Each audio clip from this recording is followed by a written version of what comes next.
वाहिगुरू जी का खालसा वाहिगुरू जी की फतेह। अस्सलाम वालेकुम आदाब और जमाहा ਤੁਹਾਡੀ ਹੋਸਟ ਅਨੀਲ ਕੋਟ ਮੈਂ ਚੀਵੀਰ ਫੋਰ ਦੇ ਸਾਰੇ ਦਰਸ਼ਕਾਂ ਤੇ ਸਰੋਤਿਆਂ ਨੂੰ ਜੀ ਆਇਆਂ ਕਹਿੰਦੀ ਆ ਪ੍ਰੋਗਰਾਮ ਸੱਚੋ ਸੱਚ ਵਿੱਚ ਜਿਹੜੇ ਇਸ ਪ੍ਰੋਗਰਾਮ ਨਾਲ ਦੇਸ਼ਾਂ ਵਿਦੇਸ਼ਾਂ ਤੋਂ ਜੁੜ ਚੁੱਕੇ ਨੇ। ਖਾਲਸਾ ਅਫੇਅਰ ਸੈਂਟਰ ਦੇ ਸੰਚਾਲਕ ਡਾਕਟਰ ਅਮਰਜੀਤ ਸਿੰਘ ਸੁਸਾਨੀ ਤਰ੍ਹਾਂ ਸਟੂਡੀਓ 'ਚ ਮੇਰੇ ਨਾਲ ਮੌਜੂਦ ਨੇ। ਉਹਨਾਂ ਨਾਲ ਗੱਲਬਾਤ ਕਰਕੇ ਅੱਜ ਦੇ ਵਿਸ਼ੇਸ਼ ਉੱਪਰ ਉਹਨਾਂ ਤੋਂ ਉਹਨਾਂ ਦਾ ਤਜ਼ੀਆ ਜਾਣਦੇ ਹਾਂ।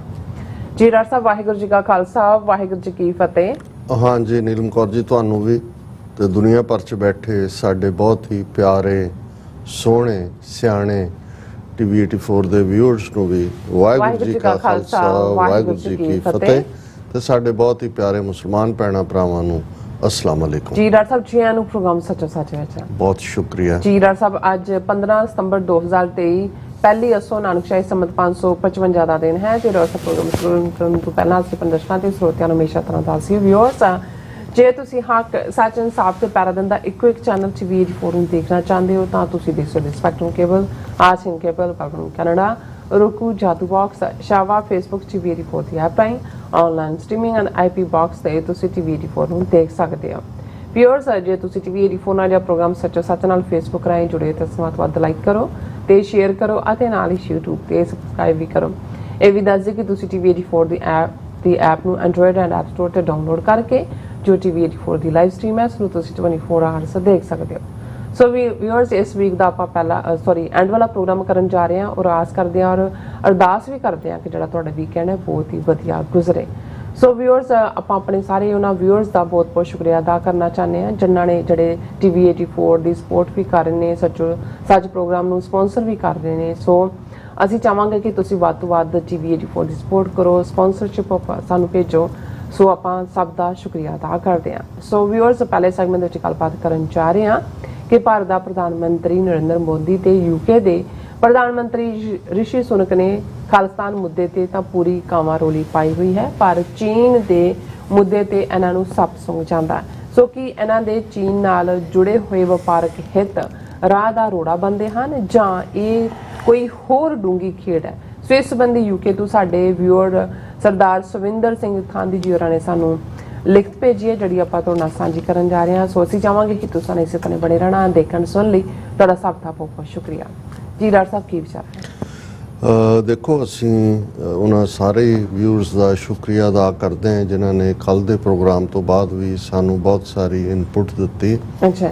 ਔਰ ਖਾਸ ਤੌਰ ਤੇ ਜਿਹੜਾ ਕੱਲ ਦੇ ਪ੍ਰੋਗਰਾਮ ਦਾ ਸਾਡਾ ਮੁੱਖ ਥੀਮ ਸੀ ਦੇਗ ਤੇਗ ਫਤਿਹ ਕਿਉਂਕਿ ਜਦੋਂ ਅਸੀਂ ਅੱਜ ਦੇ ਪੀਰੀਅਡ ਦੇ ਵਿੱਚ ਇੱਕ ਪਾਸੇ ਸਿੱਖ ਕੌਮ 35 ਮਿਲੀਅਨ ਸਿੱਖ ਨੇਸ਼ਨ ਚੈਲੰਜਸ ਫੇਸ ਕਰ ਰਿਹਾ ਪਰ ਦੂਸਰੇ ਪਾਸੇ ਐਜ਼ ਏ ਸੌਫਟ ਪਾਵਰ ਜਿਹੜਾ ਸਾਡਾ ਇਮੇਜ ਹੈ ਉਹ ਸੇਵਾ ਦੇ ਪੱਖ 'ਚ ਹੋਏ ਜਾਂ ਬੀਤੇ ਵਰਿਆਂ ਦੇ ਵਿੱਚ ਸਾਡਾ ਜੁਝਾਰੂਪੁਣਾ ਜਿਵੇਂ ਡਾਲਸ ਟੀਮ ਜਿਹੜੀ ਨੈਸ਼ਨਲ ਫੁੱਟਬਾਲ ਲੀਗ ਦੀ ਕਾਊਬॉयਜ਼ ਟੀਮ ਨੇ ਜਨਰਲ ਹਰੀ ਸਿੰਘ ਨਲੂਏ ਨੂੰ ਆਪਣਾ ਇੱਕ ਆਈਕੋਨਿਕ ਫਿਗਰ ਦੇ ਤੌਰ ਤੇ ਔਰ ਹਰ ਮੈਦਾਨ ਫਤਿਹ ਜਿਹੜਾ ਸੀਜ਼ ਐਵਰੀਥਿੰਗ ਓਮਨੀ ਕਾਰਟੇ ਉਹਨਾਂ ਦਾ ਇਨਸਿਗਨੀਆ ਥੀਮ ਹੈ। ਔਰ ਬਹੁਤ ਸਾਰਿਆਂ ਨੇ ਕਿਹਾ ਕਿ ਜਿਵੇਂ ਤੁਸੀਂ ਲਿੰਕ ਕਰਦੇ ਹੋ ਸਾਰੀਆਂ ਘਟਨਾਵਾਂ ਨੂੰ ਇਹ ਬਹੁਤ ਵਾਰ ਸਕੈਟਰਡ ਤਾਂ ਹੁੰਦੀਆਂ ਨੇ ਖਬਰਾਂ ਤਾਂ ਅਸੀਂ ਵੀ ਦੇਖਦੇ ਹਾਂ ਪਰ ਉਹਨੂੰ ਸਿੱਖ ਪਰਸਪੈਕਟਿਵ ਦੇ ਨਾਲ ਜੋੜ ਕੇ ਦੇਖਣਾ ਉਸ ਦੇ ਲਈ ਉਹ ਕਹਿੰਦੇ ਨੇ ਵੀ ਸਾਡੇ ਲਈ ਵੀ ਇਹ ਇਵੇਂ ਹੀ ਹੁੰਦਾ ਹੈ ਕਿ ਜਿਵੇਂ ਸਾਡੀ ਮੈਮਰੀ ਦੇ ਵਿੱਚ ਇਹ ਗੱਲ ਟਿਕ ਜਾਂਦੀ ਹੈ। ਸੋ ਸਾਡੀ ਕੋਸ਼ਿਸ਼ ਇਹੀ ਹੁੰਦੀ ਹੈ ਔਰ ਅਸੀਂ ਇਸ ਦੇ ਲਈ ਉਹਨਾਂ ਆਪਣੇ ਸਾਰੇ ਵਿਊਅਰਸ ਦਾ ਵੀ ਧੰਨਵਾਦ ਕਰਦੇ ਹਾਂ ਜਿਹੜੇ ਸਾਨੂੰ ਸਟੋਰੀਜ਼ ਭੇਜਦੇ ਨੇ ਜਿਹੜਾ ਉਹਨਾਂ ਨੂੰ ਲੱਗਦਾ ਹੈ ਕਿ ਕੋਈ ਵੀ ਆਫ ਇੰਟਰਸਟ ਹੈ ਔਰ ਮੈਂ ਸਮਝਦਾ ਹਾਂ ਵੀ ਇਹ ਜਿਹੜਾ ਵਾਈਡ ਰਿਸੋਰਸ ਹੁੰਦਾ ਹੈ ਜਦੋਂ ਕੋਈ ਕੌਮ ਜਾਗ ਪੈਂਦੀ ਹੈ ਔਰ ਉਸ ਨੂੰ ਆਪਣੇ ਹੱਕਾਂ ਦੇ ਲਈ ਲੜਨ ਦੀ ਉਹਦੀ ਚਾਹਨਾ ਹੁੰਦੀ ਹੈ ਪਰ ਜਿਵੇਂ ਅੱਜ ਅਸੀਂ ਬਾਰ-ਬਾਰ ਇਹ ਕਹਿੰਦੇ ਹਾਂ ਕਿ ਅੱਜ ਬਹੁਤ ਸਾਰੀ ਲੜਾਈ ਨੈਰੇਟਿਵ ਦੀ ਹੈ ਮੀਡੀਆ ਦੀ ਹੈ ਔਰ ਮੀਡੀਆ 'ਚ ਵੀ ਜਿਹੜਾ ਪ੍ਰਿੰਟ ਮੀਡੀਆ ਹੁਣ ਤਾਂ ਇੱਕ ਸਟੈਪ ਪਿੱਛੇ ਚਲਾ ਗਿਆ ਇਲੈਕਟ੍ਰੋਨਿਕ ਮੀਡੀਆ ਡਿਜੀਟਲ ਮੀਡੀਆ ਦੀ ਹੈ। ਸੋ ਤੁਹਾਨੂੰ ਜਿੱਥੇ ਵੀ ਕੁਝ ਲੱਗਦਾ ਹੈ ਜਿਹਦੇ ਨਾਲ ਕਿ ਸਾਡੇ ਕੌਜ਼ ਦਾ ਕੋਈ ਸੰਬੰਧ ਜੁੜਦਾ ਨਜ਼ਰ ਆਉਂਦਾ ਹੋਏ ਸਿੱਖ ਕੌਮ ਦਾ ਕੋਈ ਸੰਬੰਧ ਜੁੜਦਾ ਨਜ਼ਰ ਆਉਂਦਾ ਹੋਏ ਬਜਾਏ ਕਿ ਸਿਰਫ ਵਟਸਐਪ ਦੇ ਉੱਤੇ ਜਾਂ ਅਦਰਵਾਈਜ਼ ਇੰਸਟਾਗ੍ਰਾਮ ਤੇ ਗਾਲੀ ਗਲੋਚ ਕਰਨਾ ਜਾਂ ਕੁਝ ਹੋਰ ਕਰਨਾ ਉਸ 'ਚ ਐਨਰਜੀ ਵੇਸਟ ਨਾ ਕਰੋ। ਸੀਰੀਅਸ ਲਿਟਰੇਚਰ ਵੀ ਪੜ੍ਹੋ ਕਿਉਂਕਿ ਅਲਟੀਮੇਟਲੀ ਜਦੋਂ ਲੜਾਈ ਐਸੇ ਦੁਸ਼ਮਣ ਨਾਲ ਹੈ ਜਿਹੜਾ ਇੰਟੈਲੈਕਟ ਦੇ ਨਾਲ ਮਾਰਦਾ ਹੈ। ਜਦੋਂ ਅਸੀਂ ਸ਼ਾਸਤਰ ਨਾਲ ਮਾਰਨ ਦੀ ਗੱਲ ਕਰਦੇ ਹਾਂ, ਅੱਜ ਵੀ ਤੁਸੀਂ ਦੇਖੋਗੇ ਕਿ ਜਿਹੜੀਆਂ ਉਹਨਾਂ ਦੀਆਂ ਸਭ ਤੋਂ ਵੱਡੀਆਂ ਕਮਜ਼ੋਰੀਆਂ ਨੇ ਉਹਨਾਂ ਨੂੰ ਉਹ ਆਪਣੇ ਸਟਰੈਂਥ ਦੇ ਤੌਰ ਤੇ ਜਿਹੜਾ ਪ੍ਰੋਜੈਕਟ ਕਰਦੇ ਨੇ। ਜਿਵੇਂ ਜਦੋਂ ਇਹ ਕਿਹਾ ਜਾਂਦਾ ਹੈ ਕਿ ਵੀ ਤੁਸੀਂ ਤਾਂ ਧਰਮ ਦੇ ਲਈ ਜਾਂ ਧਰਮ ਦੀ ਡੈਫੀਨੇਸ਼ਨ 'ਚ ਜਾਂ ਰਿਲੀਜਨ ਦੀ ਡੈਫੀਨੇਸ਼ਨ 'ਚ ਫਿੱਟ ਨਹੀਂ ਹੁੰਦੇ, ਕਿਉਂਕਿ ਜਿਹੜਾ ਫੇਥ ਹੈ ਉਹਦੀ ਕੋਈ ਸਕ੍ਰਿਪਚਰ ਹੋਣੀ ਚਾਹੀਦੀ ਹੈ, ਉਹਦਾ ਗ੍ਰੰਥ ਹੈ, ਉਸ ਦਾ ਇੱਕ ਕੋਡ ਆਫ ਕੰਡਕਟ ਹੈ ਔਰ ਉਸ ਦੀ ਇੱਕ ਕਲੈਕਟਿਵ ਹਿਸਟਰੀ ਹੈ ਜਿਹੜੀ ਉਹ ਪਰਸੀਕਿਊਸ਼ਨ ਦੀ ਹੋਏ ਜਾਂ ਕੋਈ ਹੋਰ ਹੋਏ। ਵੀ ਤੁਹਾਡੇ ਤਾਂ 33 ਕਰੋੜ ਦੇਵਤੇ ਔਰ ਉਸ ਕਿਸਮ ਦਾ ਸਿਸਟਮ ਜਿਹਦੇ 'ਚ ਇੱਕ ਜਿਹੜਾ ਉਹ ਦੇਵਤਿਆਂ ਨੂੰ ਮੰਨ ਰਿਹਾ, ਆਰੀਆ ਸਮਾਜ ਜਿਹੜਾ ਉਹ ਵੇਦਾਂ ਵੱਲ ਜਾ ਕੇ ਸਾਰੇ ਦੇਵੀ ਦੇਵਤੇ ਜਾਂ ਮੂਰਤੀ ਪੂਜਾ ਦੇ ਅਗੇਂਸਟ ਹੈ।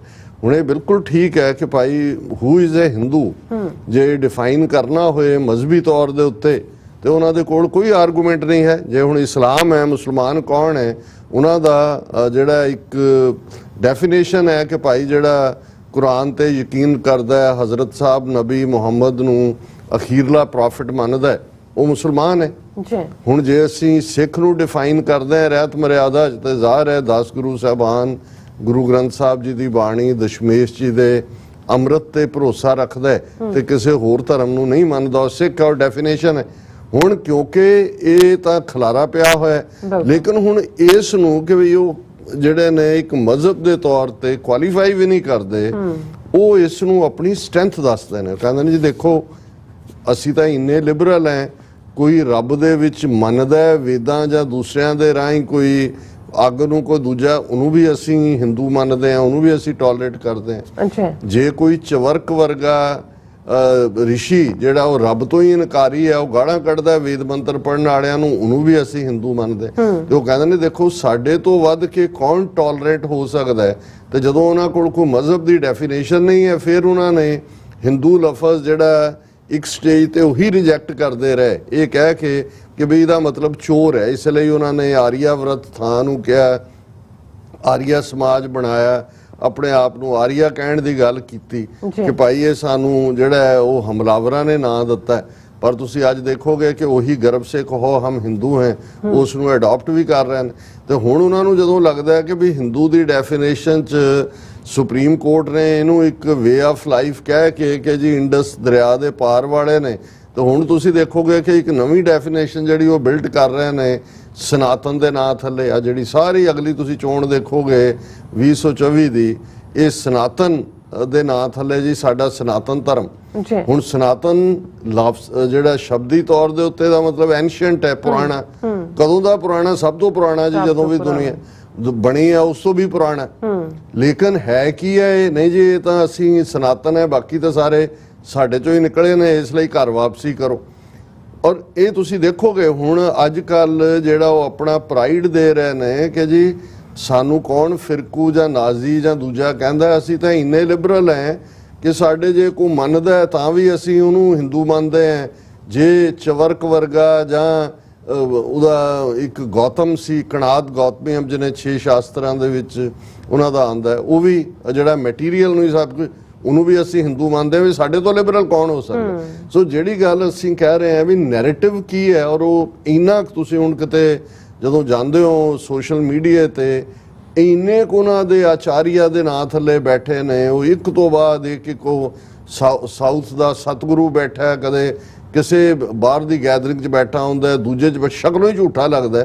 ਲੇਕਿਨ ਤੁਸੀਂ ਉਹਨਾਂ ਦੀ ਅੰਗਰੇਜ਼ੀ ਸੁਣਦੇ ਹੋ, ਉਹਨਾਂ ਦਾ ਆਰਗੂਮੈਂਟ ਜਾਂ ਇਹ ਵਿਚਾਰੇ ਗਲੀਬਲ ਜੇ ਵੈਸਟਰਨ ਲੋਕ ਜਿਨ੍ਹਾਂ ਨੂੰ ਜਿਹੜਾ ਹੈ ਉਹ ਜਦੋਂ ਉਹ ਕੁਛ ਕਹਿੰਦਾ ਤਾਂ ਉਹਨਾਂ ਨੂੰ ਲੱਗਦਾ ਕਿ ਦਿਸ ਇਜ਼ ਡੀਪ ਫਿਲਾਸਫੀਕਲ। ਇਹ ਜਾਣਦੇ ਨਹੀਂ ਹੈ ਬਾਹਮਣ ਨੂੰ ਕਿ ਵੀ ਉਹ ਕਿੱਧਰ ਨੂੰ ਘੁਮਾ ਕੇ ਕਿੱਧਰ ਲਿਜਾਂਦਾ, ਮਤਲਬ ਉਹਦਾ ਕੁਝ ਵੀ ਨਹੀਂ ਨਿਕਲਦਾ ਹੁੰਦਾ। ਇਨ ਦਾ ਐਂਡ ਤੁਸੀਂ ਇੰਨਾ ਕੁ ਉਹ ਗੱਲ ਨੂੰ ਉਲਝਾ ਦਿਓ।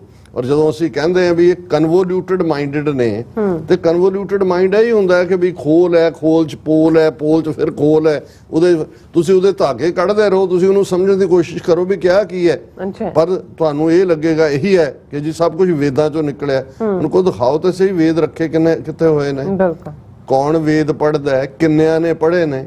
ਤੁਹਾਡੀ ਲੇਟੈਸਟ ਸੈਂਸਸ ਦੇ ਵਿੱਚ ਸਿਰਫ 15,000 ਬੰਦਾ ਸੰਸਕ੍ਰਿਤ ਸਪੀਕਿੰਗ ਹੈ ਇੰਡੀਆ ਦੇ ਵਿੱਚ, ਜੀ ਜੇ 1 ਬਿਲੀਅਨ 400 ਮਿਲੀਅਨ ਚੋਂ 15,000 ਨੇ ਵੀ ਵੇਦ ਪੜ੍ਹੇ ਹੋਣ ਤੇ ਕਿਹੜੀ ਫਿਗਰ ਬਣਦੀ ਹੈ। ਪਰ ਤੁਸੀਂ ਲੋਕਾਂ 'ਚ ਭਰਮ ਪੱਕਾ ਕਰ ਦਿਓ ਕਿ ਜੀ ਜੇ ਟ੍ਰੇਨ ਨਿਕਲੀ ਉਹ ਵੀ ਵੇਦਾਂ 'ਚੋਂ ਕੱਢੀ, ਜੇ ਜਹਾਜ਼ ਨਿਕਲਿਆ ਉਹ ਵੀ, ਜੇ ਹੁਣ ਮਾਰਸ ਮਿਸ਼ਨ ਮੂਨ ਮਿਸ਼ਨ ਗਿਆ ਉਹ ਸਾਰਾ ਵੈਸਟ ਵਾਲੇ ਸਾਡੇ ਲੈ ਗਏ ਜੀ, ਉਹਨਾਂ ਨੇ ਰੀਪੈਕੇਜ ਕਰਕੇ ਸਾਨੂੰ ਭੇਜਿਆ ਔਰ ਵੱਡਾ ਤਬਕਾ ਉਹਦੇ ਤੇ ਯਕੀਨ ਕਰਦਾ ਹੈ। ਜੇ ਉਹਨਾਂ ਦੇ ਸਾਇੰਸਦਾਨ ਮੰਦਰਾਂ 'ਚ ਪੂਜਾ ਲਈ ਤੁਰੇ ਹੋਏ ਨੇ ਜਾਂ ਉਸ ਕਿਸਮ ਦਾ ਪਖੰਡ ਕਰ ਰਹੇ ਨੇ ਤੇ ਬਾਕੀਆਂ ਨੂੰ ਲੱਗਦਾ ਵੀ ਇਹ ਜ਼ਰੂਰ ਹੋਏਗਾ।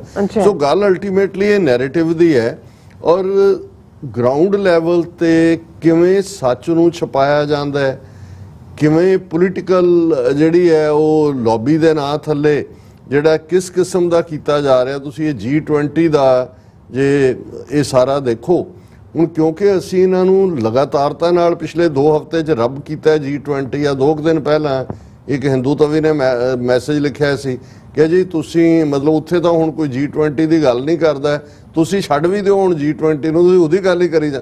ਹੁਣ ਉਹਨਾਂ ਨੂੰ ਵੀ ਪਤਾ ਹੈ ਕਿ ਵੀ ਜਿਹੜਾ ਉਹਨਾਂ ਨੇ ਝੂਠ ਦਾ ਮੋਦੀ ਬਹੁਤ ਵੱਡਾ ਸਕਸੈਸਫੁਲ, ਉਹਨੇ ਠੀਕ ਕਿਹਾ, ਉਹਨੇ ਕਿਹਾ ਵੀ ਇੱਕ ਪੱਤਰਕਾਰ ਨੇ ਕਿਹਾ ਕਿ ਵੀ ਇਹ ਬੀਜੇਪੀ ਔਰ ਇੰਡੀਆ ਇਵੈਂਟ ਕਰੇਸੀ ਹੈ। ਜਿਵੇਂ ਅਸੀਂ ਕਈ ਵਾਰੀ ਇੰਡੀਅਨ ਕਾਸਟੋਕ੍ਰੇਸੀ ਸ਼ੇਮ ਇੰਡੀਅਨ ਨਾਜ਼ੀ ਕ੍ਰੇਸੀ ਸ਼ੇਮ ਕਹਿੰਦੇ ਆ ਅਸੀਂ ਕਾਸਟ ਬੇਸਡ।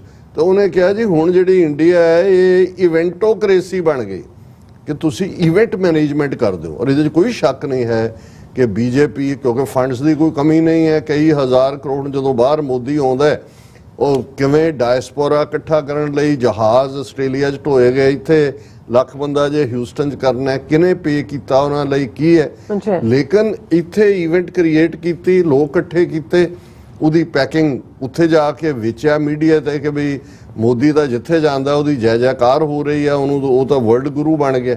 ਹੁਣ ਈਵਨ G20 ਚੋਂ ਵੀ, ਹਾਲਾਂ ਇਹ 10-11 ਸਾਲ ਤੋਂ ਸਮਿਟਸ ਹੋ ਰਹੀਆਂ ਨੇ, ਲੋਕ ਜਿਹੜੇ ਨੇ ਉਹ ਆਪਣੇ ਮੁਲਕਾਂ ਦੇ ਵਿੱਚ ਉਹਨਾਂ ਦੇ ਬਣੇ ਜਿਹੜੇ ਹਾਲ ਹੁੰਦੇ ਨੇ ਉਹਨਾਂ 'ਚ ਕਰਦੇ ਨੇ, ਪਰ ਕਿੰਨੇ ਹਜ਼ਾਰ ਕਰੋੜ ਇੱਕ ਸਾਲ ਦੇ ਵਿੱਚ ਜਿਹੜਾ ਉਹ ਕਿੰਨੀਆਂ ਮੀਟਿੰਗਾਂ ਹਰ ਥਾਂ ਤੇ ਕਰਕੇ ਤੇ ਅਖੀਰ 'ਚ ਵੀ, ਔਰ ਇਹ ਸੀ ਕਿ 12 ਕਿਲੋਮੀਟਰ ਦਿੱਲੀ ਦੇ ਜਿਸ ਸਰਾਊਂਡਿੰਗ ਨੂੰ ਉਹਨਾਂ ਨੇ ਬਿਲਕੁਲ ਆਲਮੋਸਟ, ਉਹ ਕਿਸੇ ਨੇ ਕਿਹਾ ਵੀ ਇਹ COVID-19 ਲਾਕਡਾਊਨ ਵਰਗਾ ਸੀ, ਉਸ ਕਿਸਮ ਦਾ ਬਣਾਇਆ ਹੋਇਆ ਸੀ।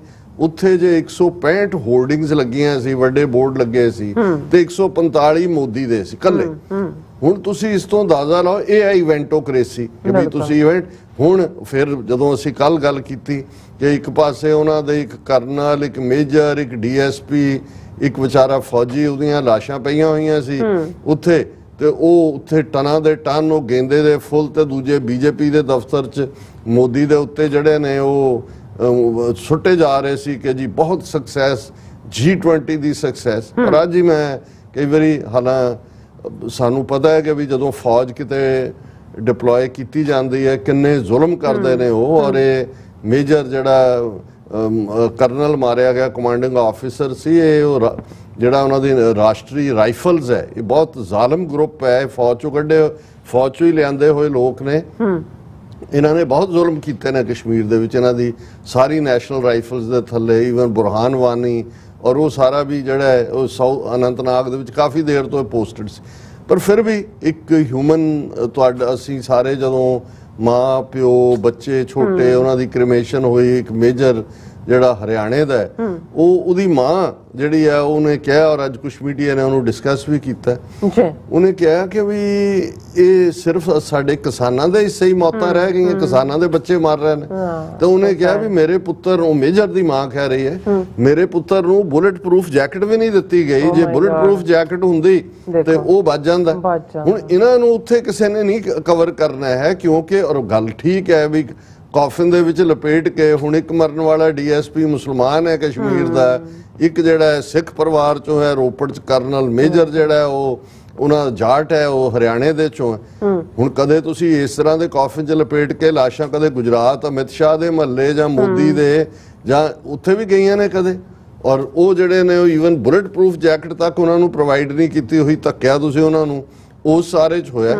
ਪਰ ਹੁਣ ਆਉਣ ਵਾਲੇ ਦਿਨਾਂ 'ਚ ਫਿਰ ਉਹਨਾਂ ਨੂੰ ਹੀ ਵੱਡੇ ਸ਼ਹੀਦ ਬਣਾ ਕੇ ਜਦੋਂ ਵੋਟਾਂ ਲੈਣੀਆਂ ਨੇ, ਜਿਵੇਂ ਪਹਿਲਗਾਮ ਵਾਲਾ, ਉਹਦਾ ਪੁਲਵਾਮਾ ਵਾਲਾ ਇਹਨਾਂ ਨੇ ਕੀਤਾ, ਉਵੇਂ ਹੀ ਹੋਏਗਾ।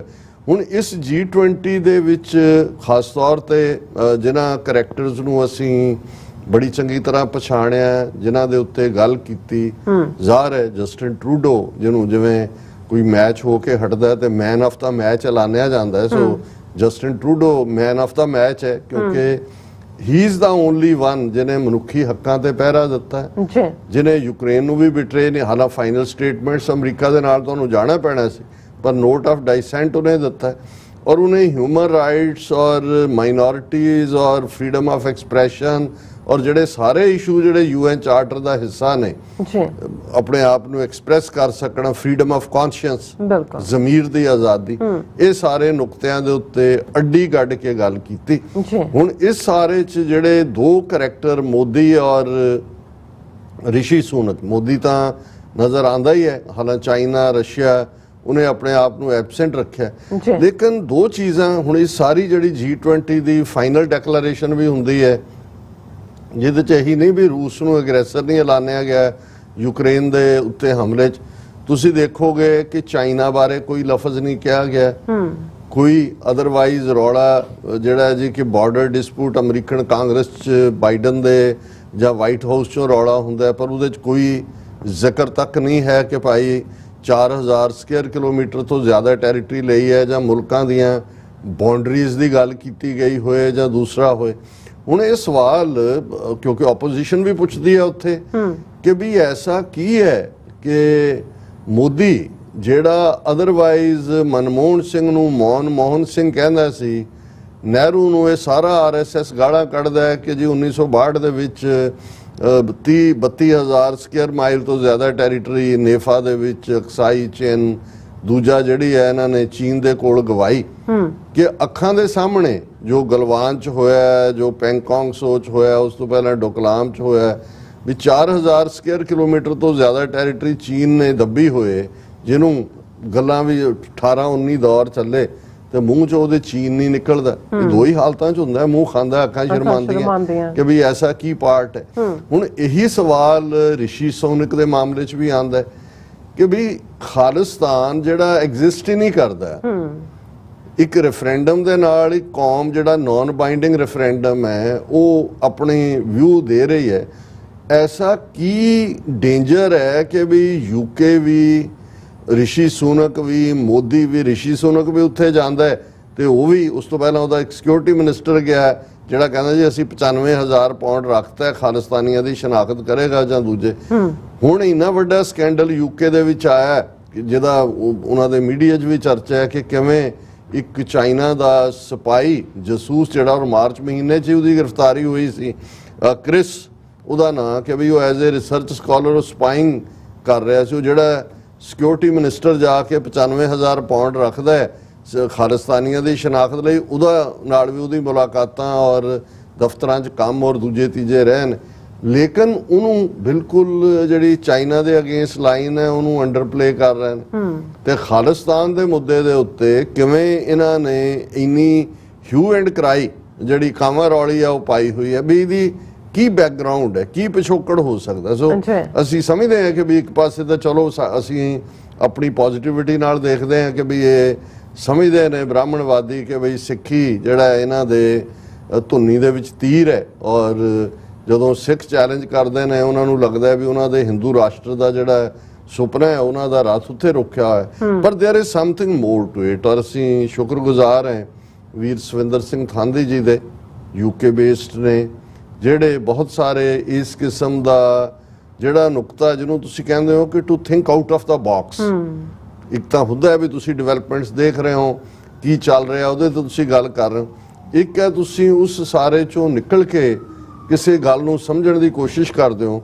ਔਰ ਉਹਨਾਂ ਦੀ ਅੱਜ ਦੀ ਲਿਖਤ ਇਸ ਦੇ ਉੱਤੇ ਹੀ ਹੈ ਕਿ ਵੀ, ਔਰ ਉਹਨਾਂ ਨੇ ਜਿਹੜੇ ਫੈਕਟਸ ਵੀ ਦਿੱਤੇ ਕਿ ਵੀ ਮੋਦੀ ਜਿਹੜਾ ਹੈ ਜਦੋਂ ਇਹਨੇ 2002 'ਚ ਨਸਲਕੁਸ਼ੀ ਕੀਤੀ ਗੁਜਰਾਤ 'ਚ ਹਜ਼ਾਰਾਂ ਮੁਸਲਮਾਨਾਂ ਦੀ, ਅਮਰੀਕਾ ਕੈਨੇਡਾ UK ਦੇ ਦਰਵਾਜ਼ੇ ਤਾਂ ਬੰਦ ਹੋ ਗਏ, ਅਗਲੇ 12 ਸਾਲ ਇਹਨੂੰ ਵੜਨ ਨਹੀਂ ਦਿੱਤਾ, ਪਰ ਉਸ ਪੀਰੀਅਡ 'ਚੋਂ 5 ਵਾਰ ਚਾਈਨਾ ਗਿਆ, ਔਰ ਪ੍ਰਾਈਮ ਮਿਨਿਸਟਰ ਬਣਨ ਤੋਂ ਬਾਅਦ ਵੀ 3-4 ਯਾਨੀ 9 ਵਾਰ ਚਾਈਨਾ ਦਾ ਦੌਰਾ। ਇੰਡੀਆ ਦੇ ਹਿਸਟਰੀ 'ਚ ਕੋਈ ਚੀਫ ਮਿਨਿਸਟਰ ਚੀਨ ਤੁਰਿਆ ਹੋਏ ਇਹ ਗੱਲ ਸਮਝ ਤੋਂ ਬਾਹਰ ਹੈ। ਹੁਣ ਜਦੋਂ ਅਸੀਂ ਇਸ ਸਾਰੇ ਨੂੰ ਦੇਖਦੇ ਆ ਫਿਰ ਉਹ ਮੂੰਹ ਖਾਂਦਾ, ਅੱਖਾਂ ਸ਼ਰਮਾਉਂਦੀਆਂ ਕਿ ਭਾਈ ਚਾਈਨਾ ਦੇ ਕੋਲ ਐਸਾ ਕੀ ਹੈ। ਇਹੀ ਨਹੀਂ ਵੀ ਉਹ 4000 ਤੋਂ ਜ਼ਿਆਦਾ ਸਕੁਅਰ ਕਿਲੋਮੀਟਰ ਜਾਣ ਤੋਂ ਬਾਅਦ ਬੋਲਿਆ ਨਹੀਂ ਹੈ। ਅਸੀਂ ਦੇਖਦੇ ਹਾਂ ਕਿ ਵੀ ਜਿਹੜੀ ਟ੍ਰੇਡ ਸਰਪਲਸ ਹੈ ਇੰਡੀਆ ਔਰ ਚਾਈਨਾ ਦਾ, ਉਹ $130 ਬਿਲੀਅਨ ਤੇ ਪਹੁੰਚ ਗਿਆ ਹੋਇਆ ਚਾਈਨਾ ਦੀ ਇਹਨਾਂ 3 ਸਾਲਾਂ 'ਚ ਵਧੀ। ਐਸਾ ਕੀ ਪਾਰਟ ਹੈ? ਇਹੀ ਅਸੀਂ ਰਿਸ਼ੀ ਸੁਨਕ ਦੇ ਹਵਾਲੇ ਨਾਲ ਵੀ ਦੇਖਦੇ ਹਾਂ ਕਿ ਉਹਦੇ ਸਹੁਰੇ ਦੀ ਕਿਵੇਂ ਜਿਹੜੀ ਆ ਉਹ 150 ਮਿਲੀਅਨ ਤੋਂ ਜ਼ਿਆਦਾ ਦੀ ਚੀਨ 'ਚ ਇਨਵੈਸਟਮੈਂਟ ਇਨਫੋਸਿਸ ਵਾਲੇ ਦੀ, ਔਰ ਉਹਦੇ 'ਚ 3300 ਤੋਂ ਜ਼ਿਆਦਾ ਮੁਲਾਜ਼ਮ ਕੰਮ ਕਰਦੇ ਨੇ।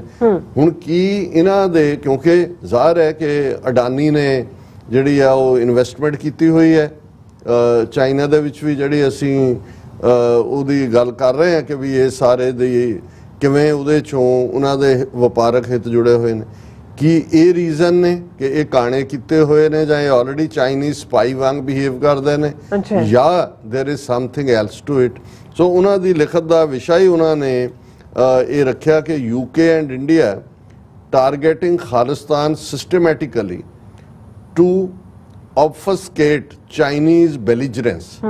ਕਿ ਵੀ ਕੀ ਇਹ ਜਿਹੜੇ ਨੇ ਇਸ ਨੂੰ ਟਾਰਗੇਟ ਕਰ ਰਹੇ ਨੇ ਕਿ ਜਿਹੜੇ ਦੂਜੇ ਪਾਸੇ ਚੀਨ ਪ੍ਰਤੀ ਜਿਹੜਾ ਰਵੱਈਆ ਉਸ ਦਾ ਨਰਮਪਣਾ ਜਾਂ ਉਸ ਨੂੰ ਉਹਦੇ ਨਾਲ ਉਲਝਣ ਦੀ ਲਾਈਨ ਨਹੀਂ ਹੈ, ਉਹ ਇਧਰ ਕਰ ਰਹੇ ਨੇ। ਔਰ ਉਹਨਾਂ ਨੇ ਕਾਫੀ ਡੀਟੇਲ ਦੇ ਨਾਲ ਗੱਲ ਕੀਤੀ ਹੈ ਕਿ ਵੀ ਇਹ ਅਜੇ G20 ਖਤਮ ਹੀ ਹੋਇਆ ਸੀ ਕਿ ਬ੍ਰਿਟਿਸ਼ ਮੀਡੀਆ ਦੇ ਵਿੱਚ ਚਾਈਨਾ ਦਾ ਸਪਾਈ ਜਿਹੜਾ ਹਾਊਸਿਸ ਆਫ ਪਾਰਲੀਮੈਂਟ ਲੰਡਨ ਦੇ ਵਿੱਚ ਰਿਸਰਚਰ ਦੇ ਤੌਰ ਤੇ ਕੰਮ ਕਰਦਾ ਸੀ, ਉਹਦੀ ਕਹਾਣੀ ਸਾਹਮਣੇ ਆਈ ਹੈ। ਔਰ ਇਸ ਬਾਰੇ ਈਵਨ ਰਿਸ਼ੀ ਸੁਨਕ ਨੇ ਚਾਈਨੀਜ਼ ਪ੍ਰੀਮੀਅਰ ਦੇ ਨਾਲ ਜਦੋਂ ਉਹਨੂੰ ਉਹ ਇੰਡੀਆ ਦੇ ਵਿੱਚ ਮਿਲਿਆ, ਉਸ ਨੇ ਗੱਲਬਾਤ ਕੀਤੀ ਕਿਉਂਕਿ ਉਹਨੂੰ ਲੱਗਦਾ ਸੀ ਕਿ ਵੀ ਇਹ ਮਾਮਲਾ ਜਿਹੜਾ ਇੱਥੇ ਹੀ ਠੱਪ ਦਿੱਤਾ ਜਾਏ। ਪਰ ਉਹਨਾਂ ਦਾ ਕਹਿਣਾ ਕਿ instead it has raised questions on foreign interference in UK's democratic processes once again which was the last thing Sunak wanted to get involved with। ਕਿ ਇਹ ਇਸ ਦੀ ਗੱਲ ਸਾਹਮਣੇ ਆ ਗਈ ਕਿ ਚੀਨ ਜਿਹੜਾ ਉਹ ਇੰਟਰਫੀਅਰ ਕਰ ਰਿਹਾ ਹੈ, ਜਿਹੜਾ ਉਹ ਰਿਸ਼ੀ ਸੁਨਕ ਨਹੀਂ ਸੀ ਚਾਹੁੰਦਾ ਵੀ ਇਹ ਮਾਮਲਾ ਪਖੇ।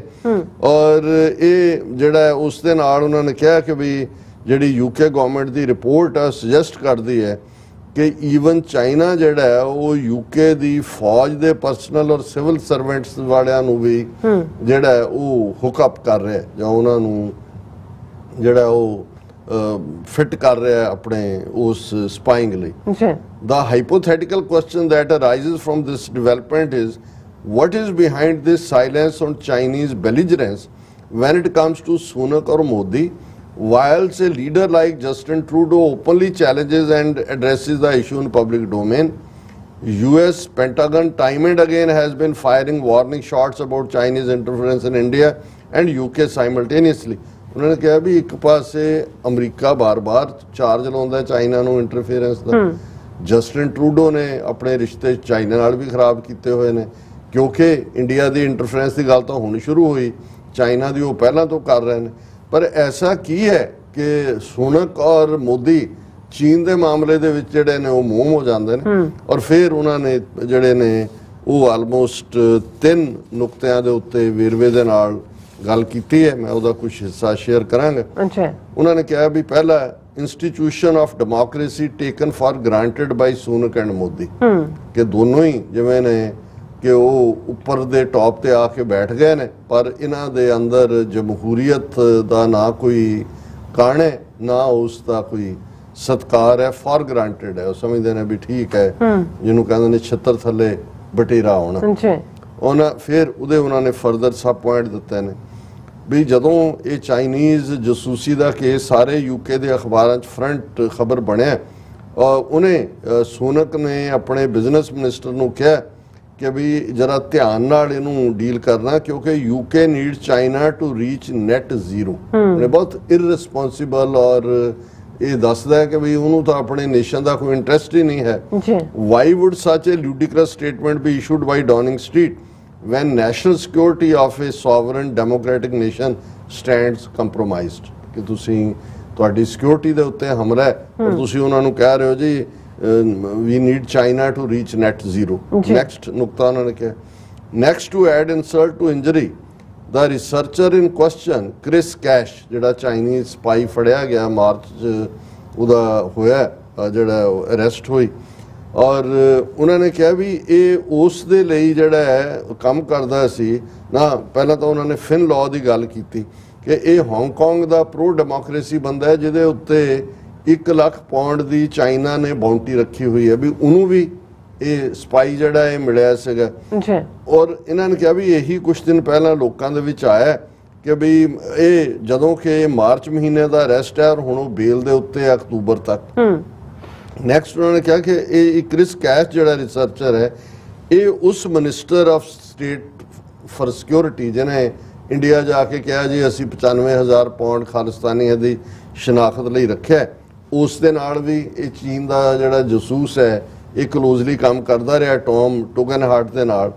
ਔਰ ਉਹਨਾਂ ਨੇ ਕਿਹਾ ਕਿ ਵੀ ਇਹ ਜਦੋਂ ਕਿ ਇੱਕ ਪਾਸੇ ਇਸ ਲੈਵਲ ਦਾ ਚੈਲੰਜ ਯੂਕੇ ਦੀ ਸਿਕਿਉਰਿਟੀ ਨੂੰ ਆਇਆ ਉਹਦੇ ਤੇ ਇਹਨਾਂ ਨੇ ਮਸ਼ਟ ਵੱਟੀ ਹੋਈ ਹੈ, ਪਰ is a nation with nuclear capability a bigger threat or a nation still in the making and conducting its referendum a serious threat ਕਿ ਵੀ ਗੰਭੀਰ ਉਹ ਹੈ ਕਿ ਇਹ ਹੈ।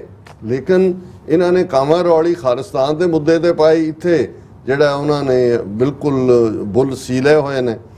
ਫਿਰ ਨੈਕਸਟ ਨੁਕਤਾ ਉਹਨਾਂ ਨੇ ਕਿਹਾ ਕਿ ਵੀ ਇਹ from perspective of A Sikh activist how likely it is that such sensitive and compromising information was shared about Shaheed Bhai Avatar Singh Khanda and Shaheed Bhai Hardeep Singh Nijjar in UK and Canada with India by someone working within the political class as a spy for India, if Finn Law and his new identity in UK now stands exposed as proclaimed। We Ki share ਹੋਇਆ, ਕਿੱਥੇ ਤੁਹਾਡੀ ਸਾਰੀ situation compromise ਹੋਈ। ਔਰ ਇਹ ਜਿਹੜੀ ਹੈ ਉਹਨਾਂ ਨੇ ਕਿਹਾ ਕਿ ਵੀ ਇਸ ਤੋਂ ਇਹ ਨਜ਼ਰ ਆਉਂਦਾ ਹੈ ਕਿ ਜਿਹੜਾ ਸੇਫਟੀ ਹੈ ਸਿੱਖ ਪੋਲੀਟੀਕਲ ਐਕਟਿਵਿਸਟ ਦੀ, ਇਸ ਦੇ ਉੱਤੇ ਤਾਂ ਕੋਈ ਸਕਰੂਟਨੀ ਨਹੀਂ ਹੋਈ, ਪਰ ਇਹ ਜਿਹੜਾ ਐਵੇਂ ਫਾਰਸਿਕਲ ਇਸ਼ੂ ਜਿਹੜਾ ਹੈ ਸਿਕਿਉਰਿਟੀ ਫਾਰ ਇੰਡੀਅਨ ਡਿਪਲੋਮੈਟ ਜੋ ਮੋਦੀ ਨੇ ਰੌਲਾ ਪਾਇਆ ਜਸਟਿਨ ਟਰੂਡੋ ਨਾਲ ਜੀ, ਉਹਨਾਂ ਨੂੰ ਬਹੁਤ ਖਤਰਾ ਹੈ। ਹੁਣ ਹਮਲਾਵਰ ਤੁਸੀਂ ਹੋ, ਟਾਰਗੇਟ ਕਿਲਿੰਗ ਤੁਸੀਂ ਕਰ ਰਹੇ ਹੋ, ਰੌਲਾ ਤੁਸੀਂ ਪਾ ਰਹੇ ਹੋ। ਯੂਕੇ 'ਚ ਵੀ ਸੂਨਕ ਦੇ ਨਾਲ ਕਿ ਜੀ ਇੰਡੀਅਨ ਡਿਪਲੋਮੈਟ ਹਮਲਾ ਇਹ ਵੋ, ਇਹ ਸਿਰਫ ਫਾਰਸ ਹੈ ਉਹਨੂੰ ਕਵਰ ਕਰਨ ਦੇ ਲਈ। ਹੁਣ ਜਿਹੜਾ ਨੁਕਤਾ ਹੈ ਕਿ ਬਈ Sunak and Modi's business interest in China, ਵੀ ਇਹਨਾਂ ਦੇ ਕੀ ਹਿੱਤ ਨੇ। When the war in Ukraine started, Sunak was Chancellor of Exchequer under Boris Johnson। ਉਹ ਚਾਂਸਲਰ ਸੀ ਉਸ ਐਕਸਚੈਕਰ ਦਾ, ਬੋਰਿਸ ਜੌਨਸਨ ਪ੍ਰਾਈਮ ਮਿਨਿਸਟਰ ਸੀ। Under pressure from fellow MPs and the British public, Infosys, Sunak's father-in-law IT firm, had to shut operations in Russia। ਹੁਣ ਇਹ ਜਿਹੜੀ Infosys ਦਾ ਸਹੁਰਾ ਹੈ, ਇਹਨਾਂ ਦੇ ਆਪਰੇਸ਼ਨ ਰਸ਼ੀਆ ਦੇ ਵਿੱਚ ਵੀ ਸੀ ਜਿਹੜੇ ਉਹਨਾਂ ਨੂੰ ਬੰਦ ਕਰਨੇ ਪਏ।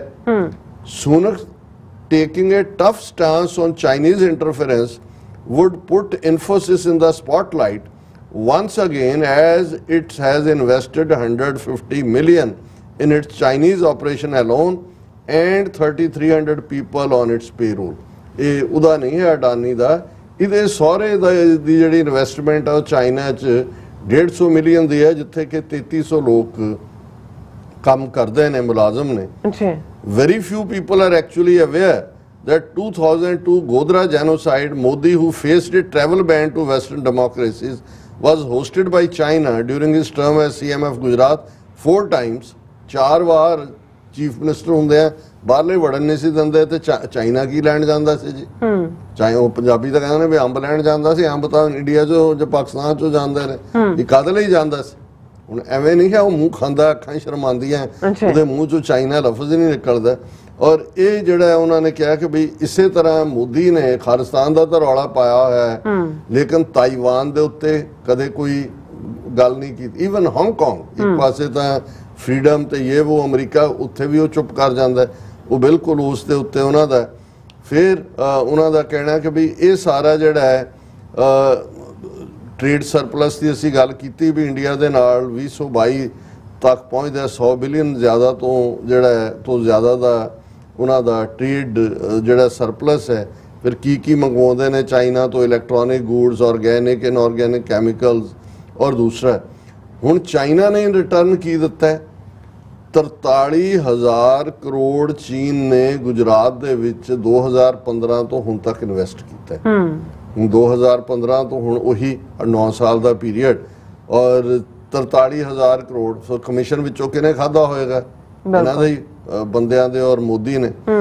ਔਰ ਇਹ ਜਿਹੜਾ ਉਹਨਾਂ ਨੇ ਕਿਹਾ ਵੀ ਇਹੀ ਐਕਸਪਲੇਨ ਕਰਦਾ ਹੈ ਕਿ ਵੀ ਇੰਨੀ ਵੱਡੀ ਟੈਰੀਟਰੀ ਜਿਹੜੀ ਹੈ ਚੀਨ ਨੇ ਖੋਈ ਹੈ, ਲੇਕਿਨ ਮੋਦੀ ਜਿਹੜਾ ਉਹ ਚੀਨ ਦਾ ਨਾਂ ਲੈਣ ਨੂੰ ਤਿਆਰ ਨਹੀਂ। ਹੁਣ ਇੱਕ ਉਹਨਾਂ ਦਾ ਨੈਕਸਟ ਨੁਕਤਾ ਹੈ ਕਿ ਵੀ ਇਹ ਜਿਹੜਾ dominance of US stays in geopolitics and Sunak ਦਾ ਇਨਐਕਸ਼ਨ ਪੀਐਮ, ਕਿ ਸੂਨਕ ਨੇ ਤਾਂ ਆਪਣਾ ਜਲੂਸ ਕੱਢ ਲਿਆ ਪਰ ਅਮਰੀਕਾ ਦੀ ਜਿਹੜੀ ਹੈ ਡੋਮੀਨੈਂਸ ਹੈ। ਫਿਰ ਉਹਨਾਂ ਨੇ ਇੱਕ ਖਬਰ ਦੀ ਕਲਿੱਪ ਵੀ ਭੇਜੀ ਹੈ, ਬੈਨ ਵਾਲਿਸ, ਇਹ ਯੂਕੇ ਦਾ ਡਿਫੈਂਸ ਮਿਨਿਸਟਰ ਸੀ ਹੁਣ ਤੋਂ ਕੁਝ ਦਿਨ ਪਹਿਲਾਂ ਤੱਕ, ਔਰ ਉਹਨੇ ਇਹ ਇੱਕ ਡੀਲ ਜਿਹੜੀ ਅਮਰੀਕਾ ਦੇ ਨਾਲ ਸੀ 14 ਚਿਨੋਕ ਹੈਲੀਕਾਪਟਰਸ ਦੀ, ਉਹ ਬੋਇੰਗ ਯੂਐਸ ਤੋਂ ਖਰੀਦਣੀ ਸੀ, ਉਹ ਕੈਂਸਲ ਕਰਤੀ।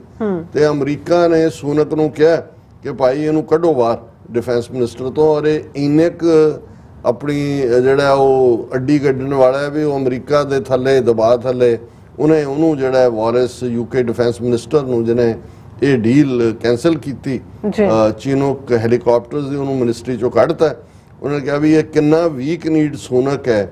ਔਰ ਇਸੇ ਤਰ੍ਹਾਂ ਉਹਨਾਂ ਨੇ ਕਿਹਾ ਵੀ ਜੇ ਕੈਨੇਡਾ ਤੇ ਯੂਕੇ ਨੇ ਟ੍ਰੇਡ ਡੀਲ ਜਿਹੜੀਆਂ ਫ੍ਰੀ ਇੰਡੀਆ ਨਾਲ ਕਰਨਾ ਚਾਹੁੰਦੇ ਸੀ, ਉਹਦੇ 'ਚ ਵੀ ਕਿਤੇ ਨਾ ਕਿਤੇ ਅਮਰੀਕਾ ਦਾ ਰੋਲ ਹੈ। ਔਰ ਅਖੀਰ 'ਚ ਉਹਨਾਂ ਨੇ ਐਪੀਲੌਗ ਇਹ ਕਿਹਾ, present day Khalistan movement which has been focusing on achieving independence by respecting the various institutions of democracy is being systematically challenged so as to obfuscate its main issue of attaining political power।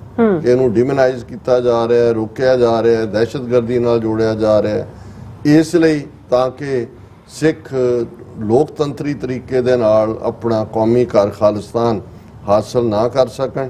ਇਸੇ ਤਰ੍ਹਾਂ in the similar context, threat from China is being portrayed as serious but not extreme by both India and UK। Khalistan ਦੇ ਉੱਤੇ ਕਾਵਾਂ ਰੌਲੀ ਬਹੁਤ ਖਤਰਾ ਹੈ, ਪਰ China ਦੇ ਮਾਮਲੇ 'ਚ ਇੰਡੀਆ ਔਰ ਯੂਕੇ, ਮੋਦੀ ਔਰ ਸੂਨਕ ਜਿਹੜੇ ਨੇ ਉਹ ਸੌਫਟ ਪੈਡਲਿੰਗ ਕਰ ਰਹੇ ਨੇ। ਇਹ ਗੱਲ ਦੱਸਦੀ ਹੈ ਵੀ ਇਹਦੇ 'ਚ ਵੈਸਟਡ ਇੰਟਰਸਟ ਜੁੜੇ ਹੋਏ ਨੇ।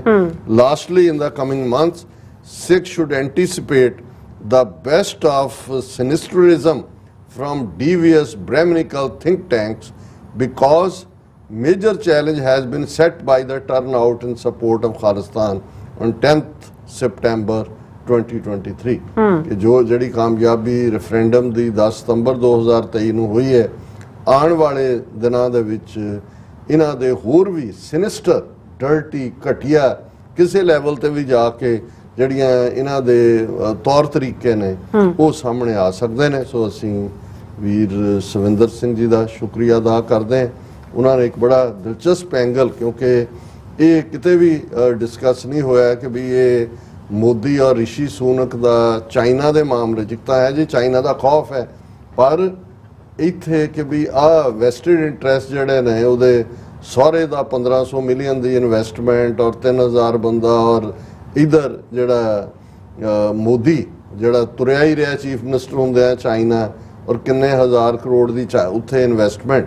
ਸੋ ਇਹ ਸਾਰੇ ਜਿਹੜੇ ਨੇ ਡੀਲਾਂ ਬਿਨਾਂ ਜਿਹੜੀਆਂ ਨੇ ਤੋਂ ਬਿਨਾਂ ਇਸ ਤਰ੍ਹਾਂ ਮੂੰਹ ਬੰਦ ਨਹੀਂ ਹੁੰਦੇ। ਜੀ ਡਾਕਟਰ ਸਾਹਿਬ ਬਹੁਤ ਬਹੁਤ ਸ਼ੁਕਰੀਆ। ਸਾਥ ਲੈਣੇ ਬ੍ਰੇਕ ਔਰ ਬ੍ਰੇਕ ਤੇ ਜਾਣ ਤੋਂ ਪਹਿਲਾਂ ਅਸੀਂ ਦਰਸ਼ਕਾਂ ਤੇ ਸਰੋਤਿਆਂ ਨੂੰ ਅਪੀਲ ਤੇ ਬੇਨਤੀ ਕਰ ਦਈਏ, ਵਿਊਅਰਸ, ਜਿਸ ਤਰ੍ਹਾਂ ਤੁਸੀਂ ਜਾਣਦੇ ਹੋ ਕਿ ਟੀਵੀ 84 ਹੱਕ ਸੱਚ ਇਨਸਾਫ ਦੀ ਆਵਾਜ਼ ਬੁਲੰਦ ਕਰ ਰਿਹਾ ਹੈ। ਇਹ ਆਵਾਜ਼ ਤੁਹਾਡੇ ਪਿਆਰ ਸਦਕਾ, ਤੁਹਾਡੇ ਵਿਸ਼ਵਾਸ ਸਦਕਾ, ਤੁਹਾਡੇ ਡੋਨੇਸ਼ਨ ਸਦਕਾ ਹੀ ਹੋ ਸਕਦੀ ਹੈ।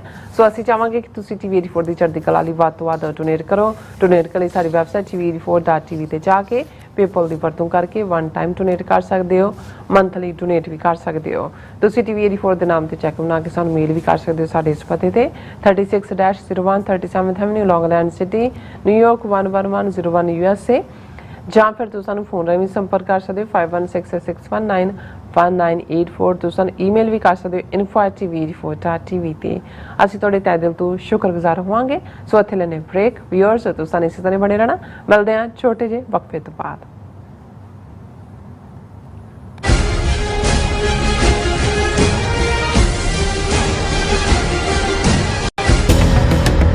ਜੋ ਵਾਪਰਦਾ ਹੈ ਉਹ ਦਿਸਦਾ ਹੈ, ਉਸ ਦੇ ਪਿੱਛੇ ਬੜਾ ਕੁਝ ਅਣਦਿਸਿਆ ਰਹਿੰਦਾ ਹੈ। ਉਸ ਸੱਚ ਨੂੰ ਉਜਾਗਰ ਕਰਨ ਲਈ ਮੈਂ ਸੁਖਵਿੰਦਰ ਸਿੰਘ ਆ ਰਿਹਾ ਖਾਸ ਪ੍ਰੋਗਰਾਮ ਦਾ ਫਾਲਟ ਲਾਈਨਸ ਲੈ ਕੇ ਟੀਵੀ 84 ਤੇ ਸੋਮਵਾਰ ਤੋਂ ਸ਼ੁੱਕਰਵਾਰ ਰਾਤ 9:30 ਵਜੇ। ਕੀ ਤੁਸੀਂ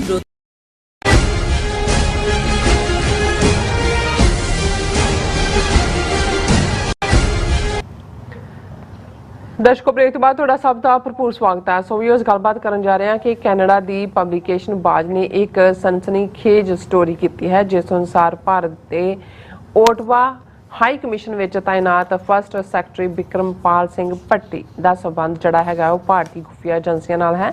ਸੋ ਯਾਦ ਰਹੇ ਕੈਨੇਡਾ ਦੇ ਪ੍ਰਧਾਨ ਮੰਤਰੀ ਜਸਟਿਨ ਟਰੂਡੋ ਨੇ ਹਾਲ ਹੀ ਵਿੱਚ ਪ੍ਰਧਾਨ ਮੰਤਰੀ ਮੋਦੀ ਕੋਲ ਭਾਰਤ ਦੀ ਕੈਨੇਡਾ ਵਿੱਚ ਦਖਲਅੰਦਾਜ਼ੀ ਸੰਬੰਧੀ ਜਿਹੜਾ ਇਤਰਾਜ਼ ਜ਼ਾਹਿਰ ਕੀਤਾ। ਸੋ ਇਸ ਬਾਰੇ ਆਪਾਂ ਗੱਲਬਾਤ ਕਰਨ ਜਾ ਰਹੇ ਹਾਂ। ਸੋ ਅਸੀਂ ਚਾਹਾਂਗੇ ਕਿ ਤੁਸੀਂ ਇਸੇ ਤਰ੍ਹਾਂ ਬਣੇ ਰਹਿਣਾ, ਦੇਖਣ ਸੁਣਨ ਲਿਖਣ ਲਈ ਤੁਹਾਡਾ ਸਭ ਦਾ ਬਹੁਤ ਬਹੁਤ ਸ਼ੁਕਰੀਆ ਜੀ। ਰਾਜ ਸਾਹਿਬ ਕੀ ਕਹਿਣਾ ਚਾਹੋਗੇ? ਦੇਖੋ, ਮੈਂ ਹਮੇਸ਼ਾ ਹੀ ਜਦੋਂ ਜਰਨਲਿਜ਼ਮ ਦੀ ਗੱਲ ਹੁੰਦੀ ਹੈ, ਪੱਤਰਕਾਰਤਾ ਦੀ, ਤੇ ਇਸ ਗੱਲ ਨੂੰ ਹਮੇਸ਼ਾ ਹੀ ਮੈਂ ਲੈਮੈਂਟ ਕਰਦਾ ਹਾਂ ਜਾਂ ਇਸ ਦਾ ਮੈਨੂੰ ਪਛਤਾਵਾ ਵੀ ਹੁੰਦਾ ਕਿ ਬੇਸ਼ੱਕ ਪੰਜਾਬ ਦੇ ਵਿੱਚ ਹੁਣ ਸਾਡੇ ਬਹੁਤ ਸਾਰੇ ਯੂਟਿਊਬਰ ਵੀ ਬੈਠੇ ਨੇ, ਪ੍ਰਿੰਟ ਮੀਡੀਆ 'ਚ ਵੀ ਲੋਕ ਰਹੇ ਨੇ, ਟੀਵੀ ਲਈ ਵੀ ਕੰਮ ਕਰਨ ਵਾਲੇ ਨੇ, ਪਰ ਤੁਹਾਨੂੰ ਬਹੁਤ ਘੱਟ ਸਟੋਰੀਜ਼ ਕਦੇ ਮਿਲਣਗੀਆਂ ਜਿਹਨੂੰ ਅਸੀਂ ਇਨਵੈਸਟੀਗੇਟਿਵ ਜਰਨਲਿਜ਼ਮ ਕਹਿੰਦੇ ਕਿ ਕੋਈ ਤੁਸੀਂ ਖਬਰ ਕੱਢ ਕੇ ਲਿਆਉਂਦੇ ਹੋ। ਜਾਂ ਇੱਕ ਤਾਂ ਉਹ ਹੈ ਜਿਹੜੀ ਸਰਕਾਰੀ, ਹੁਣ ਤਾਂ ਉੱਥੇ ਜਿੰਨੇ ਟੀਵੀ ਚੈਨਲ ਨੇ ਉਹ ਨਿਊਜ਼ ਏਜੰਸੀਆਂ ਬਰੀਫ ਕਰਦੀਆਂ ਨੇ, ਸਾਰੀਆਂ ਹੀ ਉਸ 'ਚ ਹੈਡਲਾਈਨ ਵਗੈਰਾ ਚੇਂਜ ਕਰਕੇ ਉਵੇਂ ਹੀ ਚੱਲ ਰਹੀਆਂ ਹੁੰਦੀਆਂ, ਕੋਈ ਨਹੀਂ ਹੁੰਦਾ। ਤੇ ਜਾਂ ਪ੍ਰੋਪੇਗੈਂਡਿਸਟ ਹੁੰਦੀ ਹੈ ਜਿਹੜਾ ਕਿਸੇ ਨੇ ਕੋਈ ਪੈਸੇ ਪੂਸੇ ਦਿੱਤੇ ਨੇ ਉਹਦੇ ਗੁਣ ਗਾਇਨ ਕਰ ਰਹੇ ਹੁੰਦੇ ਨੇ।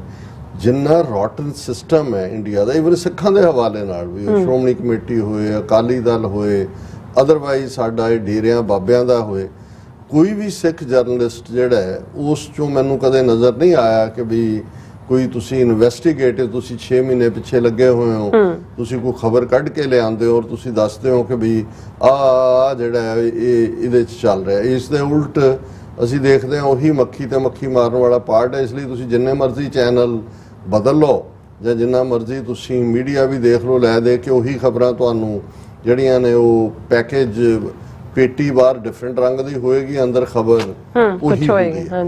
ਹਾਲਾਂਕਿ ਜਦੋਂ ਮੈਂ ਅੱਗੇ ਵੀ ਜ਼ਿਕਰ ਕੀਤਾ ਸੀ ਕਿ ਤਹਿਲਕਾ ਜਿਹਦੀ ਬਾਅਦ 'ਚ ਆਵਾਜ਼ ਨੂੰ ਬੰਦ ਕਰ ਦਿੱਤਾ ਗਿਆ, ਜਾਂ ਜਿਵੇਂ ਤਹਿਲਕਾ ਦੇ ਵੇੜੇ ਹੀ ਉਹਨੇ ਬੀਬੀ ਰਾਣਾ ਅਯੂਬ ਨੇ ਗੁਜਰਾਤ ਫਾਈਲਸ ਜਿਹਦੇ ਥੱਲੇ ਕਿਵੇਂ ਜਿਹੜਾ ਉਹ ਹਿਡਨ ਕੈਮਰਿਆਂ ਰਾਹੀਂ ਕਿ ਮੋਦੀ ਦਾ ਕੀ ਰੋਲ ਹੈ, ਅਮਿਤ ਸ਼ਾਹ ਦਾ ਕੀ ਹੈ, ਉਸ ਵੇਲੇ ਪੁਲਿਸ ਮੁਖੀ ਵਣਜਾਰੇ ਦਾ ਕੀ ਰੋਲ ਸੀ, ਔਰ ਇਸੇ ਤਰ੍ਹਾਂ ਤਹਿਲਕਾ ਨੇ ਉਸ ਵੇਲੇ ਦਾ ਬੀਜੇਪੀ ਚੀਫ ਲਕਸ਼ਮਣ ਬੰਗਾਰੂ ਔਰ ਜਾਰਜ ਫਰਨਾਂਡੀਜ਼ ਔਰ ਦੂਜਾ ਉਹ ਖਬਰਾਂ ਕੱਢੀਆਂ ਜਦੋਂ ਰਿਜ਼ਾਈਨ ਕਰਨਾ ਪਿਆ ਸੀ ਨਾ ਸਾਰਿਆਂ ਨੂੰ। ਹੁਣ ਮੈਂ ਅੱਜ ਹੀ ਇਹ ਸਟੋਰੀ ਦੇਖੀ ਔਰ ਬਾਜ਼ ਪਬਲੀਕੇਸ਼ਨ ਕੈਨੇਡਾ ਚੋਂ ਜਸਕਰਨ ਸੰਧੂ ਉਹਨਾਂ ਨੇ ਜਿਹੜਾ ਕਿ, ਔਰ ਬੇਸ਼ੱਕ ਇਹ ਇੱਕ ਨੋਨ ਫੈਕਟ ਹੈ ਕਿ ਵੀ ਜਿੰਨੇ ਵੀ ਮਿਸ਼ਨ ਮੁਲਕਾਂ ਦੇ ਦੂਸਰੀਆਂ ਥਾਵਾਂ ਤੇ ਹੁੰਦੇ ਨੇ ਉਹਨਾਂ ਦੇ ਵਿੱਚ ਉਹਨਾਂ ਦੇ ਅੰਡਰ ਕਵਰ ਏਜੰਟ ਹੁੰਦੇ ਨੇ।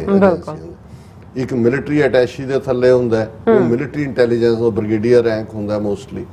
ਇੱਕ ਜਿਹੜਾ ਇਹਨਾਂ ਦਾ ਫਸਟ ਸੈਕਟਰੀ ਜਾਂ ਕਈ ਵਾਰੀ ਪ੍ਰੈਸ ਨੂੰ ਡੀਲ ਕਰਨ ਵਾਲਾ ਹੁੰਦਾ, ਉਹ ਵੀ ਇੰਡੀਅਨ ਫੋਰਨ ਸਰਵਿਸ ਦਾ ਹੁੰਦਾ, ਪਰ ਉਹ ਬਹੁਤੀ ਵਾਰੀ ਡੈਪੂਟੇਸ਼ਨ ਦੇ ਉੱਤੇ ਜਿਹੜੇ ਨੇ ਉਹ IPS ਚੋਂ ਜਾਂ ਰਾਹ ਚੋਂ ਜਾਂ ਇੰਟੈਲੀਜੈਂਸ ਬਿਊਰੋ ਚੋਂ ਕੱਢੇ ਬੰਦੇ ਹੁੰਦੇ ਨੇ, ਉਹ ਸਪਾਈਂਗ ਕਰਦੇ ਨੇ। ਔਰ ਕਿਉਂਕਿ ਡਿਪਲੋਮੈਟਿਕ ਇਮਿਊਨਿਟੀ ਹੁੰਦੀ ਹੈ, ਜਦੋਂ ਤੁਸੀਂ ਇਨਫੋਰਮੇਸ਼ਨ ਜਿਹੜਾ ਡਿਪਲੋਮੈਟਿਕ ਬੈਗ ਹੈ ਉਸ ਨੂੰ ਕੋਈ ਚੈੱਕ ਨਹੀਂ ਕਰ ਸਕਦਾ, ਔਰ ਉਹਨੂੰ ਜੇ ਕੋਈ ਆ ਵੀ ਜਾਏ, ਫੜਿਆ ਵੀ ਜਾਏ ਬੰਦਾ, ਤੇ ਉਹਨੂੰ ਪਰਸੋਨਾ ਨਾਨ ਗ੍ਰੈਟਾ ਵੀ ਇੱਥੇ ਰਹਿ ਨਹੀਂ ਸਕਦਾ, ਉਹਨੂੰ ਵਾਪਸ ਤੋੜ ਦਿੰਦੇ ਨੇ, ਉੱਤੇ ਮੁਕੱਦਮਾ ਨਹੀਂ ਚੱਲ ਸਕਦਾ। ਸੋ ਇਹਦੇ ਥੱਲੇ ਸਪਾਈਂਗ ਜਿਹੜੀ ਹੈ ਉਹ ਹੁੰਦੀ ਹੈ, ਜਸੂਸੀ ਸਾਰੇ ਹੀ ਮੁਲਕ ਇੱਕ ਦੂਜੇ 'ਚ ਕਰਦੇ ਨੇ। ਸੋ ਇਹ ਇਨ ਜਨਰਲ ਪਹਿਲਾਂ ਸਮਝਣ ਦੀ ਗੱਲ ਹੈ। ਪਰ ਜਦੋਂ ਕਿਸੇ ਮੁਲਕ ਦੀ ਇੰਟਰਫੇਰੈਂਸ ਇਸ ਹੱਦ ਤੱਕ ਚਲੀ ਜਾਏ ਕਿ ਉਸ ਦਾ ਈਵਨ ਜਿਹੜੇ ਸ਼ਹਿਰੀ ਨੇ, ਉਸ ਸਿਟੀਜ਼ਨ ਉਸ ਮੁਲਕ ਦੇ, ਉਹਨਾਂ ਦੀਆਂ ਜ਼ਿੰਦਗੀਆਂ 'ਚ ਦਖਲ ਅੰਦਾਜ਼ੀ ਹੋਏ, ਜਾਂ ਉਹਨਾਂ ਦੇ ਮਾਮਲਿਆਂ 'ਚ, ਉਹਨਾਂ ਦੇ ਧਾਰਮਿਕ ਮਾਮਲਿਆਂ 'ਚ, ਉਹਨਾਂ ਦੇ ਸਿਆਸੀ 'ਚ,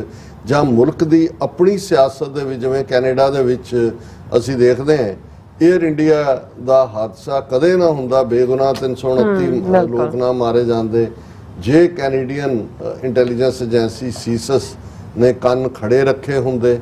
ਉਹ ਉਸੇ ਹੀ ਇਨਫੋਰਮੇਸ਼ਨ ਦੇ ਉੱਤੇ ਕੰਮ ਕਰਦੇ, ਕਿਉਂਕਿ ਏਜੰਸੀਆਂ ਇੱਕ ਦੂਜੇ ਨੂੰ ਫੂਲ ਵੀ ਕਰ ਰਹੀਆਂ ਹੁੰਦੀਆਂ, ਇੱਕ ਦੂਜੇ ਨਾਲ ਜਾਣਕਾਰੀ ਵੀ ਸਾਂਝੀਆਂ ਕਰ ਰਹੀਆਂ ਹੁੰਦੀਆਂ ਨੇ, ਕਈ ਵਾਰੀ ਉਹਨਾਂ ਨੂੰ ਮਿਸ ਇਨਫੋਰਮੇਸ਼ਨ ਵੀ ਫੀਡ ਕਰ ਰਹੀਆਂ ਹੁੰਦੀਆਂ।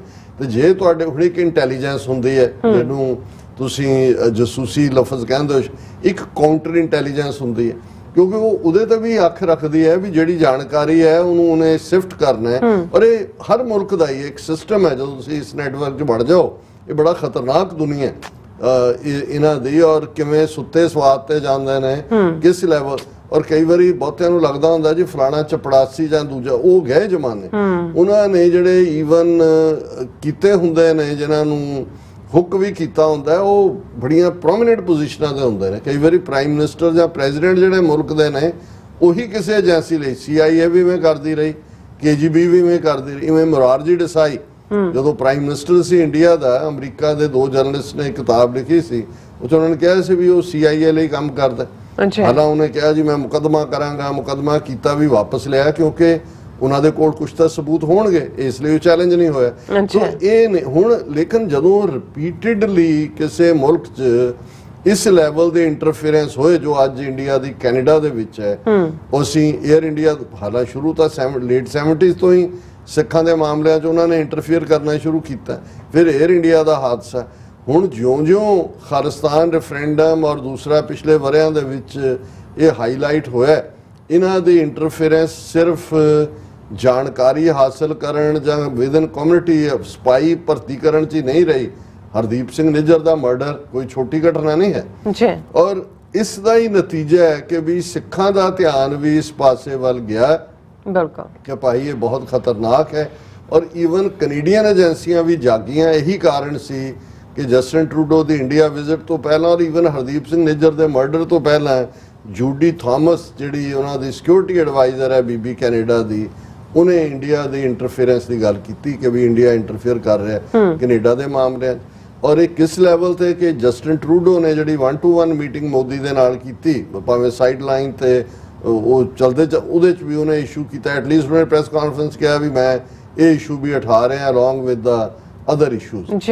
ਹੁਣ ਇਹ ਇੱਕ ਬਹੁਤ ਪੋਜ਼ਿਟਿਵ ਡਿਵੈਲਪਮੈਂਟ ਹੋਈ ਕਿ ਵੀ ਇਸ ਲੈਵਲ ਦੇ ਉੱਤੇ ਕੈਨੇਡਾ ਦੀ, ਔਰ ਹੁਣ ਉਹਦੀ ਪਬਲਿਕ ਇਨਕੁਆਇਰੀ ਵੀ ਆਰਡਰ ਹੈ ਕਿ ਵੀ ਜੋ ਇੰਟਰਫੇਰੈਂਸ ਹੈ ਇੰਡੀਆ ਵੀ ਉਹਦੇ 'ਚ ਇਨਕਲੂਡ ਕਰ ਲਿਆ ਗਿਆ।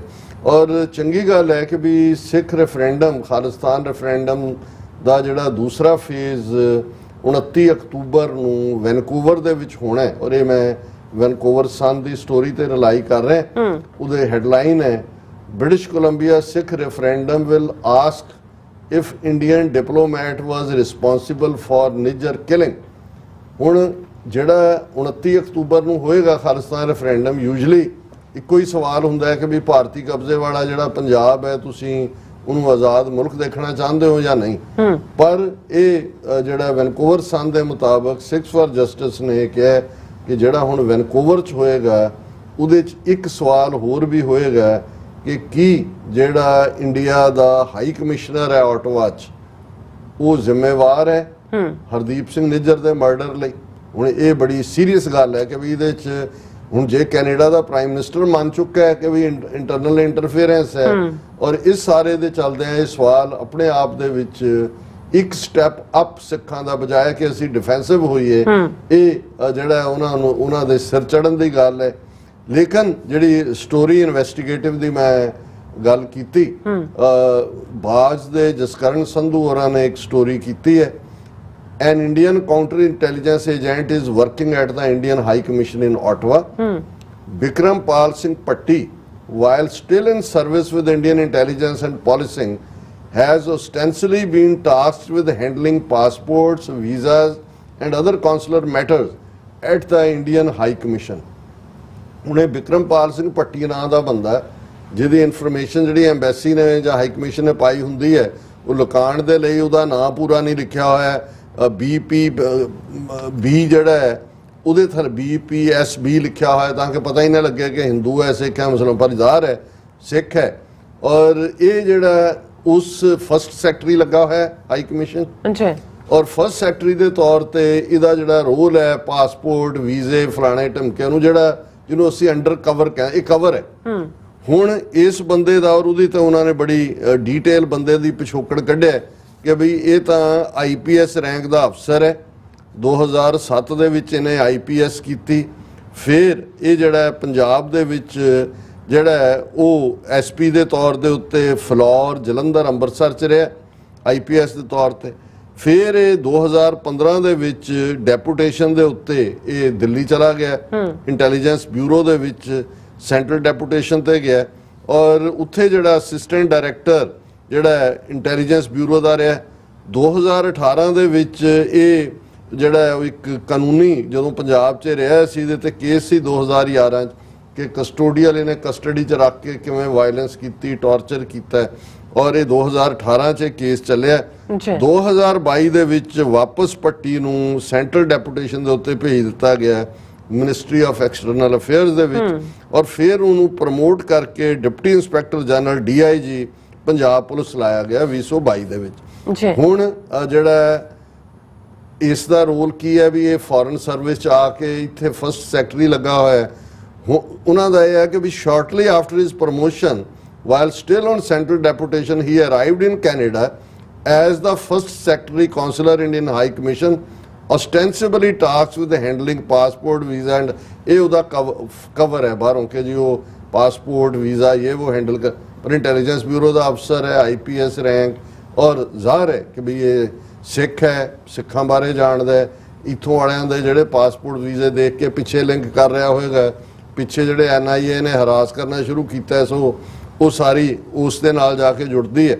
ਔਰ ਇਸ ਦੇ ਉੱਤੇ ਉਹਨਾਂ ਨੇ ਕਿਹਾ ਕਿ ਵੀ ਇਹ 2022 ਦੇ ਵਿੱਚ ਆਇਆ, ਔਰ ਇਸ ਤੇ ਉਹਨਾਂ ਨੇ ਫਿਰ ਸਵਾਲ ਚੁੱਕਿਆ, what is someone with years of experience in policing and counter intelligence doing at a high commission dealing with the passports? ਜਿਹੜਾ ਬੰਦਾ ਇੰਟੈਲੀਜੈਂਸ ਔਰ ਕਾਊਂਟਰ ਇੰਟੈਲੀਜੈਂਸ ਸੀ ਉਹਦਾ ਪਾਸਪੋਰਟਾਂ 'ਚ ਕੀ ਕੰਮ ਹੈ? ਇਹ ਤਾਂ ਬਾਬੂਆਂ ਵਾਲਾ ਕੰਮ ਹੈ, ਕਿਸੇ ਇੰਡੀਅਨ ਫੋਰਨ ਸਰਵਿਸ ਦਾ ਕੋਈ 3rd ਰੈਂਕ ਦਾ ਬੰਦਾ ਆ ਕੇ ਇਹਨੂੰ ਹੈਂਡਲ ਕਰ ਸਕਦਾ।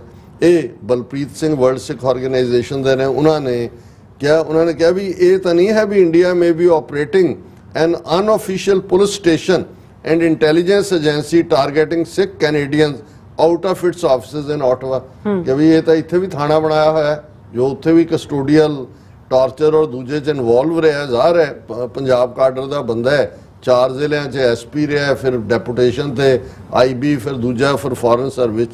ਔਰ ਇਹ ਉਹਨਾਂ ਨੇ ਅੱਗੋਂ ਕਿਹਾ ਕਿ ਵੀ Indian intelligence agencies IB and RAW have track record of engaging in foreign interference and espionage in Canada, including through its diplomats and their offices across the country. ਉਹਦਾ ਅਸੀਂ ਜ਼ਿਕਰ ਕੀਤਾ ਹੈ। ਫਿਰ ਉਹਨਾਂ ਨੇ ਈਵਨ 1987 ਦੀ ਸੀਸਸ ਦੀ ਰਿਪੋਰਟ ਨੂੰ ਕੋਟ ਕੀਤਾ ਹੈ ਕਿ ਵੀ ਇਹ ਜਿਹੜੇ ਨੇ ਇੰਡੀਅਨ ਡਿਪਲੋਮੈਟਸ ਦੇ ਵਿੱਚ ਜਿਹੜੇ ਉਹਨਾਂ ਦੇ ਕੌਂਸੂਲੇਟ ਔਰ ਦੂਜੇ ਸਪਾਈ ਦੇ ਤੌਰ ਤੇ ਸਿੱਖ ਕੈਨੇਡੀਅਨਸ ਦੇ ਵਿੱਚ ਜਿਹੜੇ ਨੇ ਉਹ ਆਪਣਾ ਕੰਮ ਕਰਦੇ ਰਹੇ ਨੇ, ਕੁਛ ਨੂੰ ਜਿਹੜਾ ਉਹਨਾਂ ਨੇ ਮੁਲਕ ਛੱਡਣ ਤੇ ਵੀ ਮਜਬੂਰ ਕੀਤਾ ਸੀ। ਔਰ ਕੈਨੇਡੀਅਨ ਪੋਲੀਟੀਸ਼ੀਅਨ 2009 ਦੀ ਵੀ ਰਿਪੋਰਟ ਨੂੰ ਉਹਨਾਂ ਨੇ ਕੋਟ ਕੀਤਾ ਕਿ ਕਿਵੇਂ ਕੈਨੇਡੀਅਨ ਪੋਲੀਟੀਸ਼ੀਅਨਸ ਨੂੰ ਉਹਨਾਂ ਨੇ through editor in chief on unnamed Indian newspaper ਉਹਨੇ ਪ੍ਰਭਾਵਿਤ ਕੀਤਾ ਔਰ ਐਕਟ ਐਜ਼ ਐਨ ਅਨऑफिशियल ਲੌਬਿਸਟ ਔਰ ਡਿਪਲੋਮੈਟ। ਇਹ ਸਾਰੀ ਜਿਹੜੀ ਇੰਟਰਫੇਰੈਂਸ ਹੈ।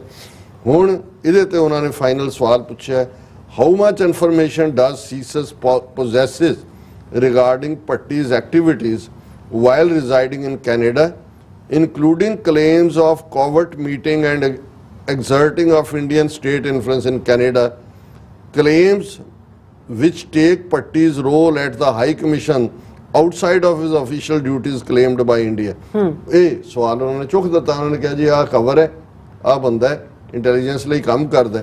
ਸੋ ਜ਼ਾਹਰ ਹੈ ਕਿ ਵੀ ਇੱਕ ਉਹਨਾਂ ਨੇ ਫਿਰ ਜੂਡੀ ਥਾਮਸ ਨੂੰ ਕੋਟ ਕੀਤਾ ਵੀ ਉਹ ਆਲਰੇਡੀ ਕਹਿ ਚੁੱਕੀ ਹੈ ਕਿ ਵੀ ਇੰਡੀਆ ਵੀ ਉਹਨਾਂ ਦੇ ਵਿੱਚ ਹੈ ਜਿਹੜੇ ਕੈਨੇਡਾ ਦੇ ਮਾਮਲਿਆਂ 'ਚ ਇੰਟਰਫੇਰੈਂਸ ਕਰਦੇ ਨੇ। ਸੋ ਇੰਨਾ ਤਾਂ ਹੋ ਗਿਆ ਕਿ ਵੀ ਇਹ ਜਿਹੜਾ ਭੱਟੀ ਹੈ ਇਹ ਹੁਣ ਲੇਮ ਡੱਕ ਸਪਾਈ ਹੋ ਗਿਆ, ਲੰਗੜਾ ਲੱਤ ਤੋੜਤੀ ਇਹਦੇ, ਕਿਉਂਕਿ ਇੰਟੈਲੀਜੈਂਸ ਵਾਲੇ ਉਦੋਂ ਤੱਕ ਹੀ ਇਫੈਕਟਿਵ ਹੁੰਦੇ ਜਦੋਂ ਤੱਕ ਉਹਨਾਂ ਤੇ ਕਵਰ ਹੋਏ। ਜਦੋਂ ਇੱਕ ਵਾਰੀ ਐਕਸਪੋਜ਼ ਹੋ ਜਾਣ, ਲਿਡ ਚੁੱਕੀ ਜਾਏ, ਹੁਣ ਇਹਨੂੰ ਰਹਿਣ ਨਹੀਂ ਦੇਣਗੇ, ਉਹਨੂੰ ਵਾਪਸ ਭੇਜ ਦੇਣਗੇ ਇੰਡੀਆ ਜਾਂ ਹੋਰ ਚਲਾ ਦੇਣਗੇ, ਕਿਉਂਕਿ ਇਹ ਜਿਹੜਾ ਐਕਸਪੋਜ਼ ਹੋ ਗਿਆ ਕਿ ਵੀ ਇਹ 4 ਜ਼ਿਲ੍ਹਿਆਂ ਦਾ SP ਰਿਹਾ, IPS ਬੰਦਾ, IB ਦਾ ਬੰਦਾ ਆ ਕੇ ਇੱਥੇ ਪਾਸਪੋਰਟ ਇਹਦਾ ਕਵਰ ਹੈ। ਸੋ ਮੈਂ ਸਮਝਦਾ ਵੀ ਇਹ ਹੈ ਇਨਵੈਸਟੀਗੇਟਿਵ ਜਰਨਲਿਜ਼ਮ। ਔਰ ਇਵੇਂ ਹੀ ਸਾਨੂੰ ਹਰ ਥਾਂ ਤੇ ਇਹਨਾਂ ਦੇ ਪਿੱਛੇ ਲੱਗਣਾ ਚਾਹੀਦਾ।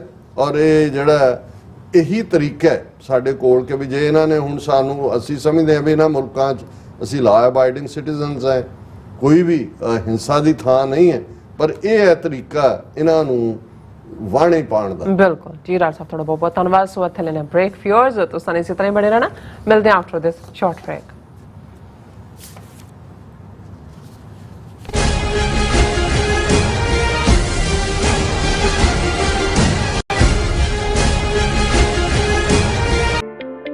ਸਿਗਨੇਚਰ ਟਰੱਕ ਸਰਵਿਸ ਰਾਊਟ 81 ਉੱਤੇ ਐਗਜ਼ਿਟ 235 ਤੇ ਟਰੱਕਰ ਵੀਰਾਂ ਲਈ 24 ਘੰਟੇ ਰੋਡ ਸਰਵਿਸ ਦੀ ਸੁਵਿਧਾ ਮੌਜੂਦ। Heavy duty repair, oil change, ਪੁਰਾਣੇ ਅਤੇ ਨਵੇਂ tyre, computer diagnostic, DPF cleaning, brake service ਜਾਂ ਰਸਤੇ ਵਿੱਚ ਆਈ ਹਰ ਤਰ੍ਹਾਂ ਦੀ ਰਿਪੇਅਰ ਪ੍ਰੋਫੈਸ਼ਨਲ ਟੀਮ ਵੱਲੋਂ ਕੀਤੀ ਜਾਂਦੀ ਹੈ। ਬ੍ਰੇਕਫਾਸਟ, ਲੰਚ ਅਤੇ ਡਿਨਰ ਲਈ ਪੰਜਾਬੀ ਢਾਬੇ ਦਾ ਆਨੰਦ ਵੀ ਮਾਣੋ। ਡਰਾਈਵਰ ਅਤੇ ਟਰੱਕ ਆਪਰੇਟਰ ਵੀਰ ਡਿਸਪੈਚ ਦੀ ਸਰਵਿਸ ਲਈ ਸਾਡੇ ਨਾਲ ਸੰਪਰਕ ਕਰਨ। Signature truck service 58 triangle drive, Warescape, Virginia 244। ਕੀ ਤੁਸੀਂ ਆਪਣੇ ਟੈਕਸਸ ਨੂੰ ਲੈ ਕੇ ਚਿੰਤਤ ਹੋ? ਤੁਸੀਂ ਆਪਣੀ ਕਮਾਈ ਲਈ ਮਿਹਨਤ ਕਰਦੇ ਹੋ, ਭਾਵੇਂ ਤੁਸੀਂ ਨੌਕਰੀ ਵਿੱਚ ਹੋਵੋ ਜਾਂ ਆਪਣਾ ਬਿਜ਼ਨਸ ਚਲਾਉਂਦੇ ਹੋ। ਜਦੋਂ ਟੈਕਸ ਭਰਨ ਦਾ ਸਮਾਂ ਆਉਂਦਾ ਹੈ ਤਾਂ ਤੁਹਾਨੂੰ ਇੱਕ ਭਰੋਸੇਯੋਗ ਟੈਕਸ ਅਕਾਊਂਟੈਂਟ ਦੀ ਲੋੜ ਹੈ ਜੋ ਟੈਕਸ ਬੈਲੈਂਸ ਦਾ ਤੁਹਾਡੇ ਪੱਖ ਵਿੱਚ ਜਾਣਾ ਯਕੀਨੀ ਬਣਾਵੇ। ਸਿਆਟਲ ਦੀ ਜਾਣੀ ਪਛਾਣੀ company accurate accountants and taxes ਤੁਹਾਡੀ ਸੇਵਾ ਵਿੱਚ ਹਾਜ਼ਰ ਹੈ। ਅਸੀਂ ਹਰ ਤਰ੍ਹਾਂ ਦੇ ਟੈਕਸ ਭਰਨ ਵਿੱਚ ਤੁਹਾਡੀ ਮਦਦ ਕਰਾਂਗੇ। ਟੈਕਸ ਸੰਬੰਧੀ ਕਿਸੇ ਵੀ ਤਰ੍ਹਾਂ ਦੇ ਸਵਾਲ ਲਈ ਅੱਜ ਹੀ ਸਾਡੇ ਤੱਕ ਪਹੁੰਚ ਕਰੋ। Accurate accountants and Texas.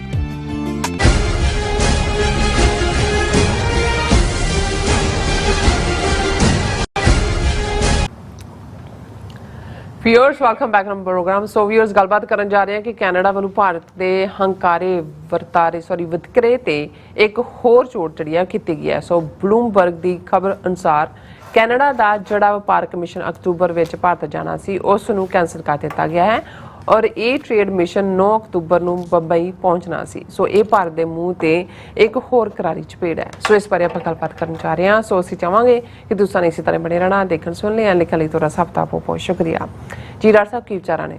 ਦੇਖੋ ਹੁਣ ਅੱਜ ਕੱਲ ਸਾਡਾ ਕੈਮਰਾ ਜਸਟਨ ਟਰੂਡੋ ਤੋਂ ਚੁੱਕਣ ਨੂੰ ਜੀ ਨਹੀਂ ਕਰਦਾ ਕਿਉਂਕਿ ਮਾਰਕੇ ਤੇ ਮਾਰਕਾ ਮਾਰਦੇ ਨੇ, ਇਸ ਲਈ ਖਬਰ ਤਾਂ ਉਹੀ ਡਿਸਕਸ ਹੁੰਦੀ ਹੈ ਜਿਹੜੀ ਨਜ਼ਰ ਆ ਰਹੀ ਹੋਏ ਕਿ ਭਾਈ ਇਹ ਭਾਰਤ ਦੇ ਮੂੰਹ 'ਚ ਮਾਰ ਜਿਹਨੂੰ ਕਹਿੰਦੇ ਚਪੇੜਾ ਲਾਲ ਕਰਤਾ ਮੂੰਹ। ਔਰ ਬਿਲਕੁਲ ਹਾਲ ਇਹੀ ਹੈ। ਹੁਣ ਅਸੀਂ ਜਿਹੜੇ 3-4 ਨੁਕਤੇ ਜਸਟਨ ਟਰੂਡੋ ਦੇ G20 ਤੋਂ ਪਹਿਲਾਂ ਖਾਸ ਤੌਰ ਤੇ ਇੰਡੀਅਨ ਇੰਟਰਫੇਰੈਂਸ ਦੀ ਗੱਲ, ਪ੍ਰੈਸ ਕਾਨਫਰੰਸ ਸਿੰਗਾਪੁਰ 'ਚ, ਔਰ ਉੱਥੇ ਜਾ ਕੇ ਵੀ ਖਲੋ ਕੇ ਮੋਦੀ ਨੂੰ ਇਹ ਕਹਿਣਾ ਕਿ ਵੀ ਫਰੀडम ਆਫ ਐਕਸਪ੍ਰੈਸ਼ਨ, ਕੌਨਸ਼ੀਅਸ।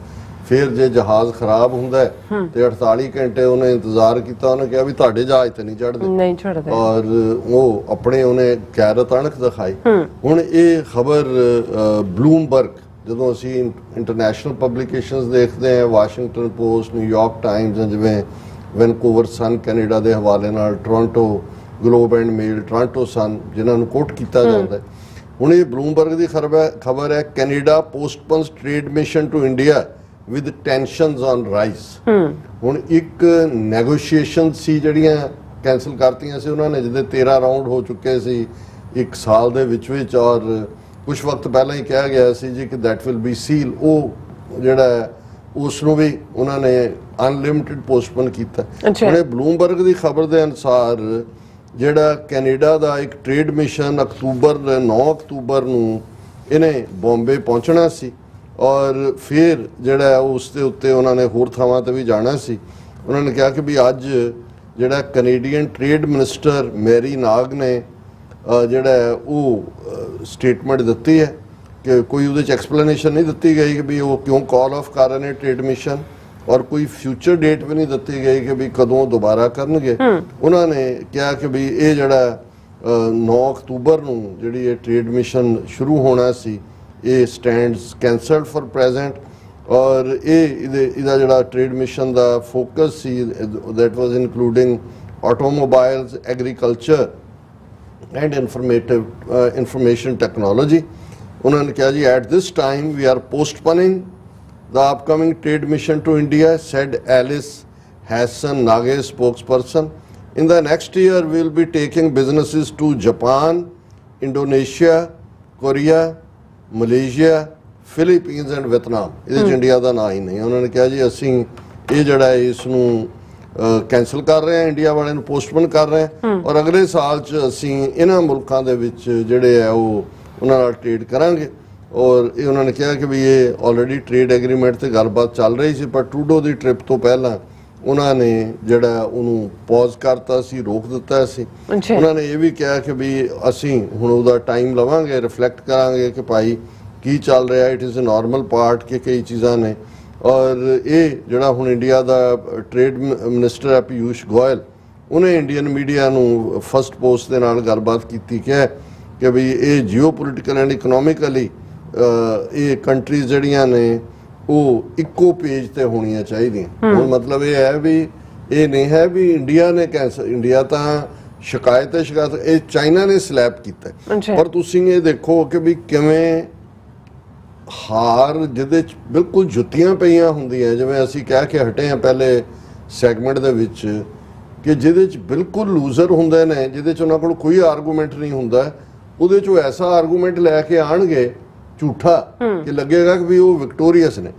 ਹੁਣ ਟ੍ਰੇਡ ਡੀਲ ਕੈਨੇਡਾ ਨੇ ਕੈਂਸਲ ਕੀਤੀ, ਪੋਸਟਪੋਨ ਕੀਤੀ। ਆ ਟ੍ਰੇਡ ਮਿਸ਼ਨ ਬਲੂਮਬਰਗ ਦੇ ਮੁਤਾਬਕ ਕੈਨੇਡਾ ਨੇ ਕਿਹਾ ਜੀ ਅਨਸਰਟਨਟੀ, ਔਰ ਨਾਲ ਦੀ ਨਾਲ ਉਹਨਾਂ ਨੇ 6 ਮੁਲਕ ਹੋਰ ਗਿਣਾਤੇ ਜਿਨ੍ਹਾਂ 'ਚ ਉਹਨਾਂ ਨੇ ਕਿਹਾ ਜੀ ਕਿ ਅਸੀਂ ਨੈਕਸਟ ਈਅਰ ਟ੍ਰੇਡ ਕਰਾਂਗੇ।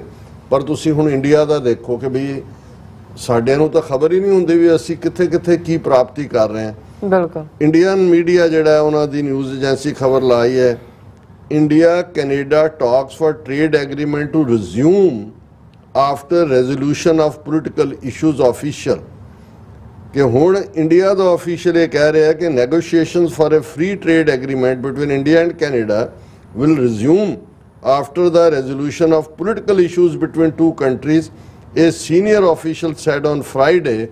Or on September 2nd, Canada announced that it has paused the negotiation for agreement. ਹੁਣ ਇੰਡੀਆ ਇਵੇਂ ਕਰ ਰਿਹਾ ਜਿਵੇਂ ਇੰਡੀਆ ਨੇ ਕੈਂਸਲ ਕਰਤਾ ਜੀ ਪਹਿਲਾਂ ਪੋਲੀਟੀਕਲ ਇਸ਼ੂ ਜਿਹੜੀ ਹੈ ਤੁਸੀਂ ਖਾਲਿਸਤਾਨ ਨੂੰ ਅਲਾਓ ਉਹਨੂੰ ਬੰਦ ਕਰੋ। ਹੁਣ ਐਗਜ਼ੈਕਟ ਉਹਨਾਂ ਦੀ ਆਫੀਸ਼ੀਅਲ ਦੀ ਕੋਟ ਕੀ ਹੈ, there were certain political developments in Canada on which India has raised its objections. India has shown a strong resentment against certain political developments in Canada. Therefore, for the first time, for the time being, till these political issues are settled, we have paused the negotiations, the official said. But the moment these political issues are sorted out, the talks will resume. So it is only a pause. ਇਹ Indian official ਕਹਿ ਰਿਹਾ, ਉਹ ਤੁਸੀਂ ਸਮਝ ਗਏ ਜੀ। Canada cancel ਕਰ ਰਿਹਾ ਹੈ ਟ੍ਰੇਡ ਮਿਸ਼ਨ ਵੀ, ਟ੍ਰੇਡ ਨੈਗੋਸ਼ੀਏਸ਼ਨ ਵੀ। ਇੰਡੀਅਨ ਆਫੀਸ਼ੀਅਲ ਕਹਿ ਰਿਹਾ ਜੀ ਸਾਨੂੰ ਬੜੇ ਸਾਡੇ ਸੀਰੀਅਸ ਪੋਲੀਟੀਕਲ ਇਸ਼ੂ ਸੀ, ਇਸ ਲਈ ਹੁਣ ਜਦੋਂ ਉਹ ਪੋਲੀਟੀਕਲ ਇਸ਼ੂ ਰਿਜ਼ੋਲਵ ਹੋਣਗੇ ਉਦੋਂ ਅਸੀਂ ਗੱਲਬਾਤ ਕਰਾਂਗੇ। ਇਹ ਫਿਰ ਉਵੇਂ ਹੀ ਹੈ ਕਿ ਜੁੱਤੀਆਂ ਪਈਆਂ ਹੋਣ, ਲੰਗੜਾ ਕੇ ਤੁਸੀਂ ਚੱਲਦੇ ਹੋਵੋ, ਮੂੰਹ ਸੁੱਜਿਆ ਹੋਏ ਚਪੇੜਾਂ ਨਾਲ, ਬਾਹਰ ਤੁਹਾਨੂੰ ਜਿਹੜਾ ਉਹ ਕਨਾੜੇ ਤੇ ਚੁੱਕ ਕੇ ਲਿਆ ਰਹੇ ਨੇ, ਤੁਸੀਂ ਐ ਸਾਈਨ ਬਣਾ ਰਹੇ ਹੋ ਵੀ ਜਿੱਤ ਗਏ ਜਿੱਤ ਗਏ। ਸੋ ਅਸੀਂ ਸਮਝਦੇ ਹਾਂ ਵੀ well done Justin Trudeau, well done Canadian government. ਔਰ ਜਿਵੇਂ ਅਸੀਂ ਕਿਹਾ ਸੀ ਕਿ ਈਵਨ ਕੰਜ਼ਰਵੇਟਿਵ ਪਾਰਟੀ ਦੇ ਪ੍ਰੋਮੀਨੈਂਟ ਲੀਡਰ ਨੇ ਵੀ ਠੋਕ ਕੇ ਸਟੈਂਡ ਲਿਆ। ਉਹਨੇ ਕਿਹਾ ਜੀ ਜੇ ਕਿਊਬੈਕ ਨੂੰ ਅਸੀਂ ਇਹ ਹੱਕ ਦਿੱਤਾ ਹੈ ਔਰ ਕਿਊਬੈਕਨ ਸਾਡੇ ਨਾਲ ਬੈਠੇ ਹੁੰਦੇ ਨੇ, ਉਹਨੇ ਕਿਹਾ ਜੀ ਲਾਸਟ ਥਿੰਗ ਕਿ ਕਿਸੇ ਦੀ ਅਸੀਂ ਫਰੀडम ਆਫ ਐਕਸਪ੍ਰੈਸ਼ਨ ਜਾਂ ਉਹਦਾ ਕੀ ਬਿਲੀਵ ਹੈ, ਉਹਨਾਂ ਨੂੰ ਹੱਕ ਹੈ ਉਹ ਕਹਿਣ। ਸੋ ਅਸੀਂ ਸਮਝਦੇ ਹਾਂ ਕਿ ਵੀ ਕੈਨੇਡਾ ਜਿਹੜਾ ਹੈ ਉਹ ਸਾਡਾ ਆਉਣ ਵਾਲੇ ਪੀਰੀਅਡ 'ਚ ਇਹਦੇ 'ਚ ਚੈਲੰਜਸ ਹੋਣਗੇ। ਮੇਰਾ ਇਹ ਫੀਅਰ ਵੀ ਹੈ ਕਿ ਜਿਹੜਾ ਇੰਡੀਆ ਦੇ ਮੂੰਹ ਦੇ ਉੱਤੇ ਰਿਪੀਟਡ ਚਪੇੜਾਂ ਮਾਰੀਆਂ ਨੇ ਕੈਨੇਡਾ 'ਚ, ਇਹ ਕੋਈ ਨਾ ਕੋਈ ਸ਼ਰਾਰਤ ਜਿਹਨੂੰ ਸਿਨਿਸਟਰ ਡਿਜ਼ਾਈਨ ਇਹਨਾਂ ਦਾ ਕੈਨੇਡਾ 'ਚ ਕਰਨਗੇ। ਅਸੀਂ ਆਪਣੇ ਵੀਰਾਂ ਭੈਣਾਂ ਨੂੰ ਵੀ ਜਿਹੜੇ ਸਾਡੇ ਐਕਟਿਵਿਸਟ ਨੇ, ਕਈ ਵਾਰ ਸਾਡੀਆਂ ਗੱਲਾਂ ਨੂੰ ਉਹ ਸਮਝਦੇ ਨੇ ਵੀ ਸ਼ਾਇਦ ਅਸੀਂ ਲੋੜ ਤੋਂ ਜ਼ਿਆਦਾ ਕੌਸ਼ਨ ਲੈਂਦੇ ਹਾਂ ਕਈ ਮਾਮਲੇ, ਪਰ ਅਸੀਂ ਸਮਝਦੇ ਹਾਂ ਵੀ ਜਦੋਂ ਤੁਸੀਂ ਜਿੱਤ ਵੱਲ ਵੱਧ ਰਹੇ ਹੁੰਦੇ ਹੋ ਤੇ ਫਿਰ ਤੁਹਾਨੂੰ ਬਹੁਤ ਸਾਰੀਆਂ ਜਿਹੜੀਆਂ ਗੱਲਾਂ ਨੇ ਉਹਨਾਂ ਦਾ ਧਿਆਨ ਰੱਖਣ ਦੀ ਲੋੜ ਹੈ। ਔਰ ਕਿਸੇ ਵੀ ਹਾਲਤ ਦੇ ਵਿੱਚ ਜਿਹੜੀ ਵਾਇਲੈਂਸ ਹੈ, ਹਿੰਸਾ ਹੈ, ਜਾਂ ਈਵਨ ਕਈ ਵਾਰੀ ਸਾਡੇ ਲੋਕ ਕੁਝ ਨਾ ਵੀ ਕਰ ਰਹੇ ਹੋਣ, ਫੋਨ ਚੁੱਕ ਕੇ ਹੀ ਤੁਸੀਂ ਕਿਸੇ ਨੂੰ 4 ਗਾਲਾਂ ਕੱਢ ਰਹੇ ਹੁੰਦੇ ਹੋ ਜਾਂ ਧਮਕਾ ਰਹੇ ਹੁੰਦੇ ਹੋ, ਉਹ ਵੀ ਤੁਹਾਡੇ ਅਗੇਂਸਟ ਐਵੀਡੈਂਸ ਬਣ ਜਾਂਦਾ। ਸੋ ਇਸ ਗੱਲ ਨੂੰ ਅਸੀਂ ਮੱਦੇਨਜ਼ਰ ਰੱਖੀਏ ਕਿ ਵੱਧ ਤੋਂ ਵੱਧ ਜਿੱਥੇ ਖਾਲਿਸਤਾਨ ਰੈਫਰੈਂਡਮ ਇੱਕ ਸਾਡੀ ਸਟਰੈਂਥ ਬਣ ਕੇ ਉੱਭਰਿਆ, ਵੈਨਕੂਵਰ 29 ਅਕਤੂਬਰ ਨੂੰ ਹੈ, ਵੱਧ ਚੜ ਕੇ ਉਹਦੇ 'ਚ ਸ਼ਮੂਲੀਅਤ ਹੋਏ। ਔਰ ਉਹਦੇ 'ਚ ਜਿਹੜਾ ਸੈਕੰਡ ਸਵਾਲ ਵੀ ਐਡ ਕਰ ਲਿਆ ਗਿਆ ਕਿ ਇੰਡੀਅਨ ਹਾਈ ਕਮਿਸ਼ਨਰ ਨੂੰ ਤੁਸੀਂ ਹਰਦੀਪ ਸਿੰਘ ਨਿੱਜਰ ਦੀ ਮੌਤ ਦੇ ਲਈ ਜ਼ਿੰਮੇਵਾਰ ਸਮਝਦੇ ਹੋ ਕਿ ਨਹੀਂ, ਉਸ ਦੇ ਉੱਤੇ ਵੀ ਟਿਕ ਮਾਰ ਕੀਤਾ ਜਾਏ ਔਰ ਆਪਣੀ ਤਾਕਤ ਨੂੰ ਸਿਰਫ ਤੇ ਸਿਰਫ ਕੌਮੀ ਘਰ ਖਾਲਿਸਤਾਨ ਦੀ ਪ੍ਰਾਪਤੀ ਲਈ ਜਿਹੜਾ ਹੈ ਉਸ ਤੇ ਫੋਕਸ ਕੀਤਾ ਜਾਏ। ਜਿਹੜੇ ਏਜੰਟ ਪ੍ਰੋਵੋਕੇਟਰ ਨੇ, ਔਰ ਇਹ ਕਈ ਵਾਰੀ ਸਾਨੂੰ ਵੀ ਇਸ ਕਿਸਮ ਦੀਆਂ ਗੱਲਾਂ ਲਿਖਣਗੇ ਜਿਨ੍ਹਾਂ ਨੂੰ ਇਹ ਲੱਗਦਾ ਹੁੰਦਾ ਕਿ ਵੀ ਆਪ ਉਹਨਾਂ ਨੇ ਕੁਝ ਨਹੀਂ ਕਰਨਾ ਹੁੰਦਾ, ਉਹ ਸਿਰਫ ਇੱਕ ਮਾਹੌਲ ਸਿਰਜਣਾ ਹੁੰਦਾ, ਮੁੜ ਕੇ ਉਹ ਗਾਇਬ ਹੋ ਜਾਂਦੇ ਨੇ। ਸੋ ਉਹਨਾਂ ਤੋਂ ਵੀ ਖਬਰਦਾਰ ਹੋਣ ਦੀ ਲੋੜ। ਜੀ ਡਾਕਟਰ ਸਾਹਿਬ, ਤੁਹਾਡਾ ਬਹੁਤ ਬਹੁਤ ਸ਼ੁਕਰੀਆ। ਸੋਥਲੇ ਨੇ ਬ੍ਰੇਕ ਵਿਊਅਰਸ, ਤੁਸੀਂ ਇਸੇ ਤਰ੍ਹਾਂ ਬਣੇ ਰਹਿਣਾ। ਮਿਲਦੇ ਹਾਂ ਛੋਟੇ ਜਿਹੇ ਬ੍ਰੇਕ ਤੋਂ ਬਾਅਦ।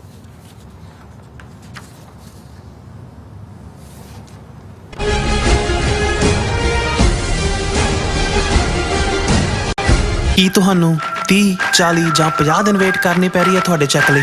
ਫਿਰ ਬ੍ਰੋਕਰਾਂ ਪਿੱਛੇ ਭੱਜਦੇ ਫਿਰਦੇ ਹੋ ਪੈਸੇ ਲਈ। ਬਹੁਤ ਜ਼ਿਆਦਾ ਟਾਈਮ ਵੇਸਟ ਹੋ ਜਾਂਦਾ ਇੱਦਾਂ ਤਾਂ। ਜੇ ਤੁਸੀਂ ਅੱਜ ਹੀ ਪੈਸੇ ਲੈਣੇ ਤਾਂ ਬਾਬਟੇਲ ਨੂੰ ਕਾਲ ਕਰੋ। ਬਾਬਟੇਲ ਤੁਹਾਡੀਆਂ ਇਨਵੋਇਸਿਸ ਸੇਮ ਡੇ ਫੰਡ ਕਰ ਸਕਦੇ ਹਨ for a small fee, no contract, no reserve and no hidden fees। ਅੱਜ ਹੀ ਕਾਲ ਕਰੋ ਬਾਬਟੇਲ ਨੂੰ ਤੇ ਤੁਹਾਡਾ ਪਹਿਲਾ ਮਹੀਨਾ ਫ੍ਰੀ। 410 204 2084। ਅਗੇਨ 410 204 2084। ਕੀ ਤੁਸੀਂ ਆਪਣੇ ਟੈਕਸਸ ਨੂੰ ਲੈ ਕੇ ਚਿੰਤਤ ਹੋ? ਤੁਸੀਂ ਆਪਣੀ ਕਮਾਈ ਲਈ ਮਿਹਨਤ ਕਰਦੇ ਹੋ, ਭਾਵੇਂ ਤੁਸੀਂ ਨੌਕਰੀ ਵਿੱਚ ਹੋਵੋ ਜਾਂ ਆਪਣਾ ਬਿਜ਼ਨਸ ਚਲਾਉਂਦੇ ਹੋ। ਜਦੋਂ ਟੈਕਸ ਭਰਨ ਦਾ ਸਮਾਂ ਆਉਂਦਾ ਹੈ ਤਾਂ ਤੁਹਾਨੂੰ ਇੱਕ ਭਰੋਸੇਯੋਗ ਟੈਕਸ ਅਕਾਊਂਟੈਂਟ ਦੀ ਲੋੜ ਹੈ ਜੋ ਟੈਕਸ ਬੈਲੈਂਸ ਦਾ ਤੁਹਾਡੇ ਪੱਖ ਵਿੱਚ ਜਾਣਾ ਯਕੀਨੀ ਬਣਾਵੇ। ਸਿਆਟਲ ਦੀ ਜਾਣੀ ਪਛਾਣੀ company accurate accountants and taxes ਤੁਹਾਡੀ ਸੇਵਾ ਵਿੱਚ ਹਾਜ਼ਰ ਹੈ। ਅਸੀਂ ਹਰ ਤਰ੍ਹਾਂ ਦੇ ਟੈਕਸ ਭਰਨ ਵਿੱਚ ਤੁਹਾਡੀ ਮਦਦ ਕਰਾਂਗੇ। ਟੈਕਸ ਸੰਬੰਧੀ ਕਿਸੇ ਵੀ ਤਰ੍ਹਾਂ ਦੇ ਸਵਾਲ ਲਈ ਅੱਜ ਹੀ ਸਾਡੇ ਤੱਕ ਪਹੁੰਚ ਕਰੋ। Accurate accountants and Texas.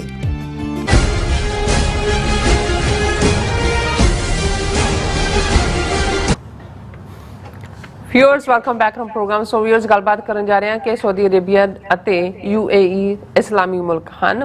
ਮੁਸਲਮਾਨਾਂ ਦੇ ਪਵਿੱਤਰ ਧਾਰਮਿਕ ਮੁਕਾਮ ਮੱਕਾ ਅਤੇ ਮਦੀਨਾ ਵੀ ਸਾਊਦੀ ਅਰੇਬੀਆ ਵਿੱਚ ਹਨ। ਪਰ ਇਹਨਾਂ ਮੁਲਕਾਂ ਨੇ ਬੇਸ਼ਰਮੀ ਦੀਆਂ ਸਾਰੀਆਂ ਜਿਹੜੀਆਂ ਹੱਦਾਂ ਪਾਰ ਕਰਦਿਆਂ ਮੁਸਲਮਾਨਾਂ ਦੀ ਨਸਲਕੁਸ਼ੀ ਕਰਨ ਵਾਲੇ ਮੋਦੀ ਨਾਲ ਸਾਂਝਾਂ ਹੋਰ ਪੀੜ੍ਹੀਆਂ ਕੀਤੀਆਂ ਹਨ। G20 ਦੌਰਾਨ ਜਿਹੜੇ ਭਾਰਤ ਮਿਡਲ ਈਸਟ ਯੂਰਪ ਦੇ ਕੋਰੀਡੋਰ ਦੀ ਗੱਲ ਕੀਤੀ ਗਈ। UAE ਨੇ ਇਸ ਕੋਰੀਡੋਰ ਦਾ ਨਕਸ਼ਾ ਛਾਪਿਆ ਹੈ ਔਰ ਇਸ ਨਕਸ਼ੇ ਵਿੱਚ ਪਾਕਿਸਤਾਨ ਵਿਚਲੇ ਜਿਹੜੇ ਆਜ਼ਾਦ ਕਸ਼ਮੀਰ ਨੂੰ ਭਾਰਤ ਦਾ ਹਿੱਸਾ ਜਿਹੜਾ ਉਹ ਦਰਸਾਇਆ ਗਿਆ ਹੈ। ਸੋ ਇਹ ਕਸ਼ਮੀਰੀਆਂ ਨਾਲ ਵੀ ਇੱਕ ਜਿਹੜਾ ਵੱਡਾ ਵਿਸਾਕਾਤ ਹੈ। ਸੋ ਇਸ ਬਾਰੇ ਆਪਾਂ ਗੱਲਬਾਤ ਕਰਨ ਜਾ ਰਹੇ ਹਾਂ। ਸੋ ਅਸੀਂ ਚਾਹਾਂਗੇ ਕਿ ਤੁਸੀਂ ਇਸੇ ਤਰ੍ਹਾਂ ਬਣੇ ਰਹਿਣਾ, ਦੇਖਣ ਸੁਣ ਲਿਆ, ਲਿਖਣ ਲਈ ਤੁਹਾਡਾ ਸਭ ਦਾ ਬਹੁਤ ਬਹੁਤ ਧੰਨਵਾਦ। ਜੀ ਡਾਕਟਰ ਸਾਹਿਬ, ਕੀ ਵਿਚਾਰਾਂ ਨੇ? ਦੇਖੋ, ਜਦੋਂ ਜਿਵੇਂ ਅਸੀਂ ਆਪਣੀ ਅਰਦਾਸ ਦੀ ਗੱਲ ਕਰਦੇ ਹਾਂ ਔਰ ਅਕਸਰ ਮੈਂ ਇਸ ਦੇ ਉੱਤੇ ਗੱਲ ਕਰਦਾ ਹਾਂ ਕਿ ਭਾਈ ਅਰਦਾਸ 'ਚ ਵੀ ਅਸੀਂ ਕਲੈਕਟਿਵ ਸਰਬੱਤ ਖਾਲਸਾ, ਖਾਲਸਾ ਪੰਥ, ਖਾਲਸਾ ਨੇਸ਼ਨ ਦੀ ਅਰਦਾਸ ਵੀ ਅਕਾਲ ਪੁਰਖ ਅੱਗੇ ਕਰਦੇ ਹਾਂ ਔਰ ਅਸੀਂ ਮੰਗਦੇ ਹਾਂ ਕਿ ਜਹਾਂ ਜਹਾਂ ਖਾਲਸਾ ਜੀ ਸਾਹਿਬ ਤਹਾਂ ਤਹਾਂ ਰੱਖਿਆ ਰਿਹਾ ਹੈ। ਹੁਣ ਇਸ ਦਾ ਮਤਲਬ ਇਹ ਹੈ ਕਿ ਵੀ ਇਹ ਸਾਡੇ 'ਚ ਜਿਹੜਾ ਭਰਾਤਰੀ ਭਾਵ ਹੈ। ਵੈਸੇ ਤਾਂ ਜਦੋਂ ਸਿੰਘ ਸਿੰਘਣੀ ਗੁਰੂ ਦੇ ਲੜ ਲੱਗਦੇ ਨੇ, ਅੰਮ੍ਰਿਤ ਛਕਦੇ ਨੇ, ਉਦੋਂ ਇਹ ਤਾਕੀਦ ਹੁੰਦੀ ਹੈ ਵੀ ਅੱਜ ਤੋਂ ਤੁਹਾਡੇ ਪਿਤਾ ਗੁਰੂ ਗੋਬਿੰਦ ਸਿੰਘ ਸਾਹਿਬ, ਮਾਤਾ ਸਾਹਿਬ ਕੌਰ ਵਾਸੀ ਅਨੰਦਪੁਰ ਦੇ। ਸੋ ਉਹ ਜਿਹੜਾ ਸਾਂਝ ਹੈ ਖੰਡੇ ਬਾਟੇ ਦੇ ਅੰਮ੍ਰਿਤ ਦੀ ਔਰ ਗੁਰੂ ਗ੍ਰੰਥ ਸਾਹਿਬ ਦੇ ਅੱਗੇ ਅਸੀਂ ਜਦੋਂ ਸਿਰ ਝੁਕਾਉਂਦੇ ਹਾਂ ਉਸ ਜਾਗਤ ਜੋਤ ਗੁਰੂ ਦੀ।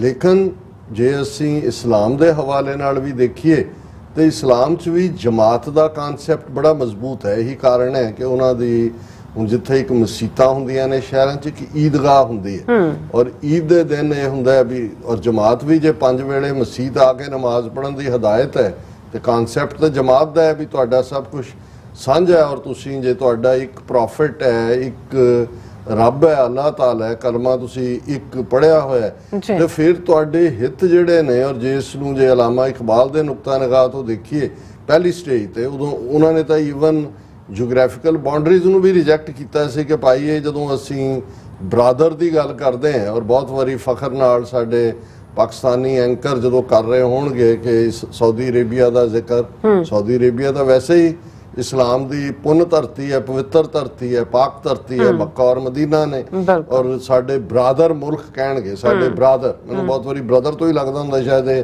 ਬਰਾਦਰ ਪਰਸ਼ੀਅਨ ਦਾ ਹੈ ਜਾਂ ਉਰਦੂ ਦਾ ਹੈ, ਲੇਕਿਨ ਕਿ ਵੀ ਇਹ ਸੋ ਜ਼ਾਹਿਰ ਹੈ ਕਿ ਵੀ ਜੇ ਅਸੀਂ ਜਿਹੜੇ ਸਿੱਖ ਭਾਵੇਂ ਕਿਤੇ ਵੀ ਬੈਠੇ ਹੋਣ, ਜਦੋਂ ਤਕਲੀਫ 'ਚ ਹੁੰਦਾ ਹੈ ਸਿੱਖ ਤੇ ਉਹ ਕਿੱਧਰ ਦੇਖਦਾ? ਆਪਣੀ ਧਰਤੀ ਵੱਲ ਦੇਖਦਾ, ਪੰਜਾਬ ਦੀ ਅਕਾਲ ਤਖਤ ਵੱਲ ਦੇਖਦਾ ਹੈ, ਸ਼੍ਰੋਮਣੀ ਕਮੇਟੀ ਵੱਲ ਦੇਖਦਾ ਹੈ, ਸਿੱਖ ਸੰਸਥਾਵਾਂ ਵੱਲ ਦੇਖਦਾ ਹੈ। ਫਿਰ ਜੇ ਉਹਨੂੰ ਲੱਗੇ ਵੀ ਕੋਈ ਮਦਦ ਨਹੀਂ ਕਰ ਰਿਹਾ ਜਾਂ ਦੂਜਾ, ਉਹ ਫਿਰ ਉਹਨੂੰ ਵੰਗਾਰ ਪਾਉਂਦਾ ਕਿ ਭਾਈ ਤੁਹਾਡੇ ਅਸੀਂ ਭਰਾ ਹੈ, ਸਾਡੇ ਨਾਲ ਤੁਸੀਂ ਕਿਉਂ ਨਹੀਂ ਖਲੋਂਦੇ?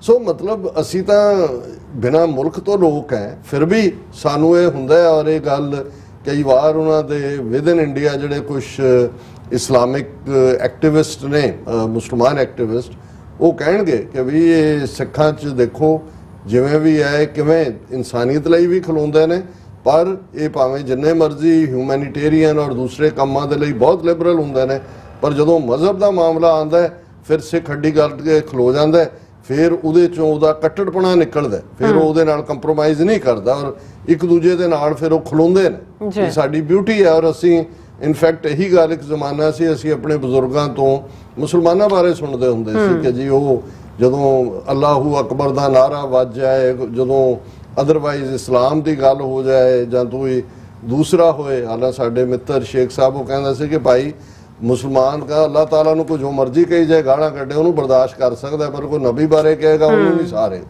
ਪਰ ਅੱਜ ਮੈਂ ਦੇਖਦਾ ਜੋ ਹੁਣ ਇਹ G20 ਦੇ ਵੇਲੇ ਸਾਊਦੀ ਅਰੇਬੀਆ ਔਰ UAE ਦੋਨੋਂ ਮੁਲਕਾਂ ਦੇ ਵੱਡੇ ਡੈਲੀਗੇਸ਼ਨ ਆਏ, ਉਹਨਾਂ ਦਾ ਕਰਾਊਨ ਪ੍ਰਿੰਸ ਔਰ ਉਸ ਤੋਂ ਪਹਿਲਾਂ ਵੀ, ਹੁਣ ਇਹ ਦੋਵੇਂ ਮੁਲਕ ਨੇ ਜਿਹੜਾ ਉਹਨਾਂ ਦਾ ਹਾਈਐਸਟ ਸਿਵਿਲੀਅਨ ਅਵਾਰਡ ਹੈ ਆਨਰ ਦਾ, ਉਹ ਮੋਦੀ ਨੂੰ ਦਿੱਤਾ ਹੋਇਆ। ਮੋਦੀ ਸਾਊਦੀ ਅਰੇਬੀਆ ਦੇ ਦੌਰੇ ਤੇ ਵੀ ਗਿਆ, UAE ਤੇ ਵੀ ਗਿਆ।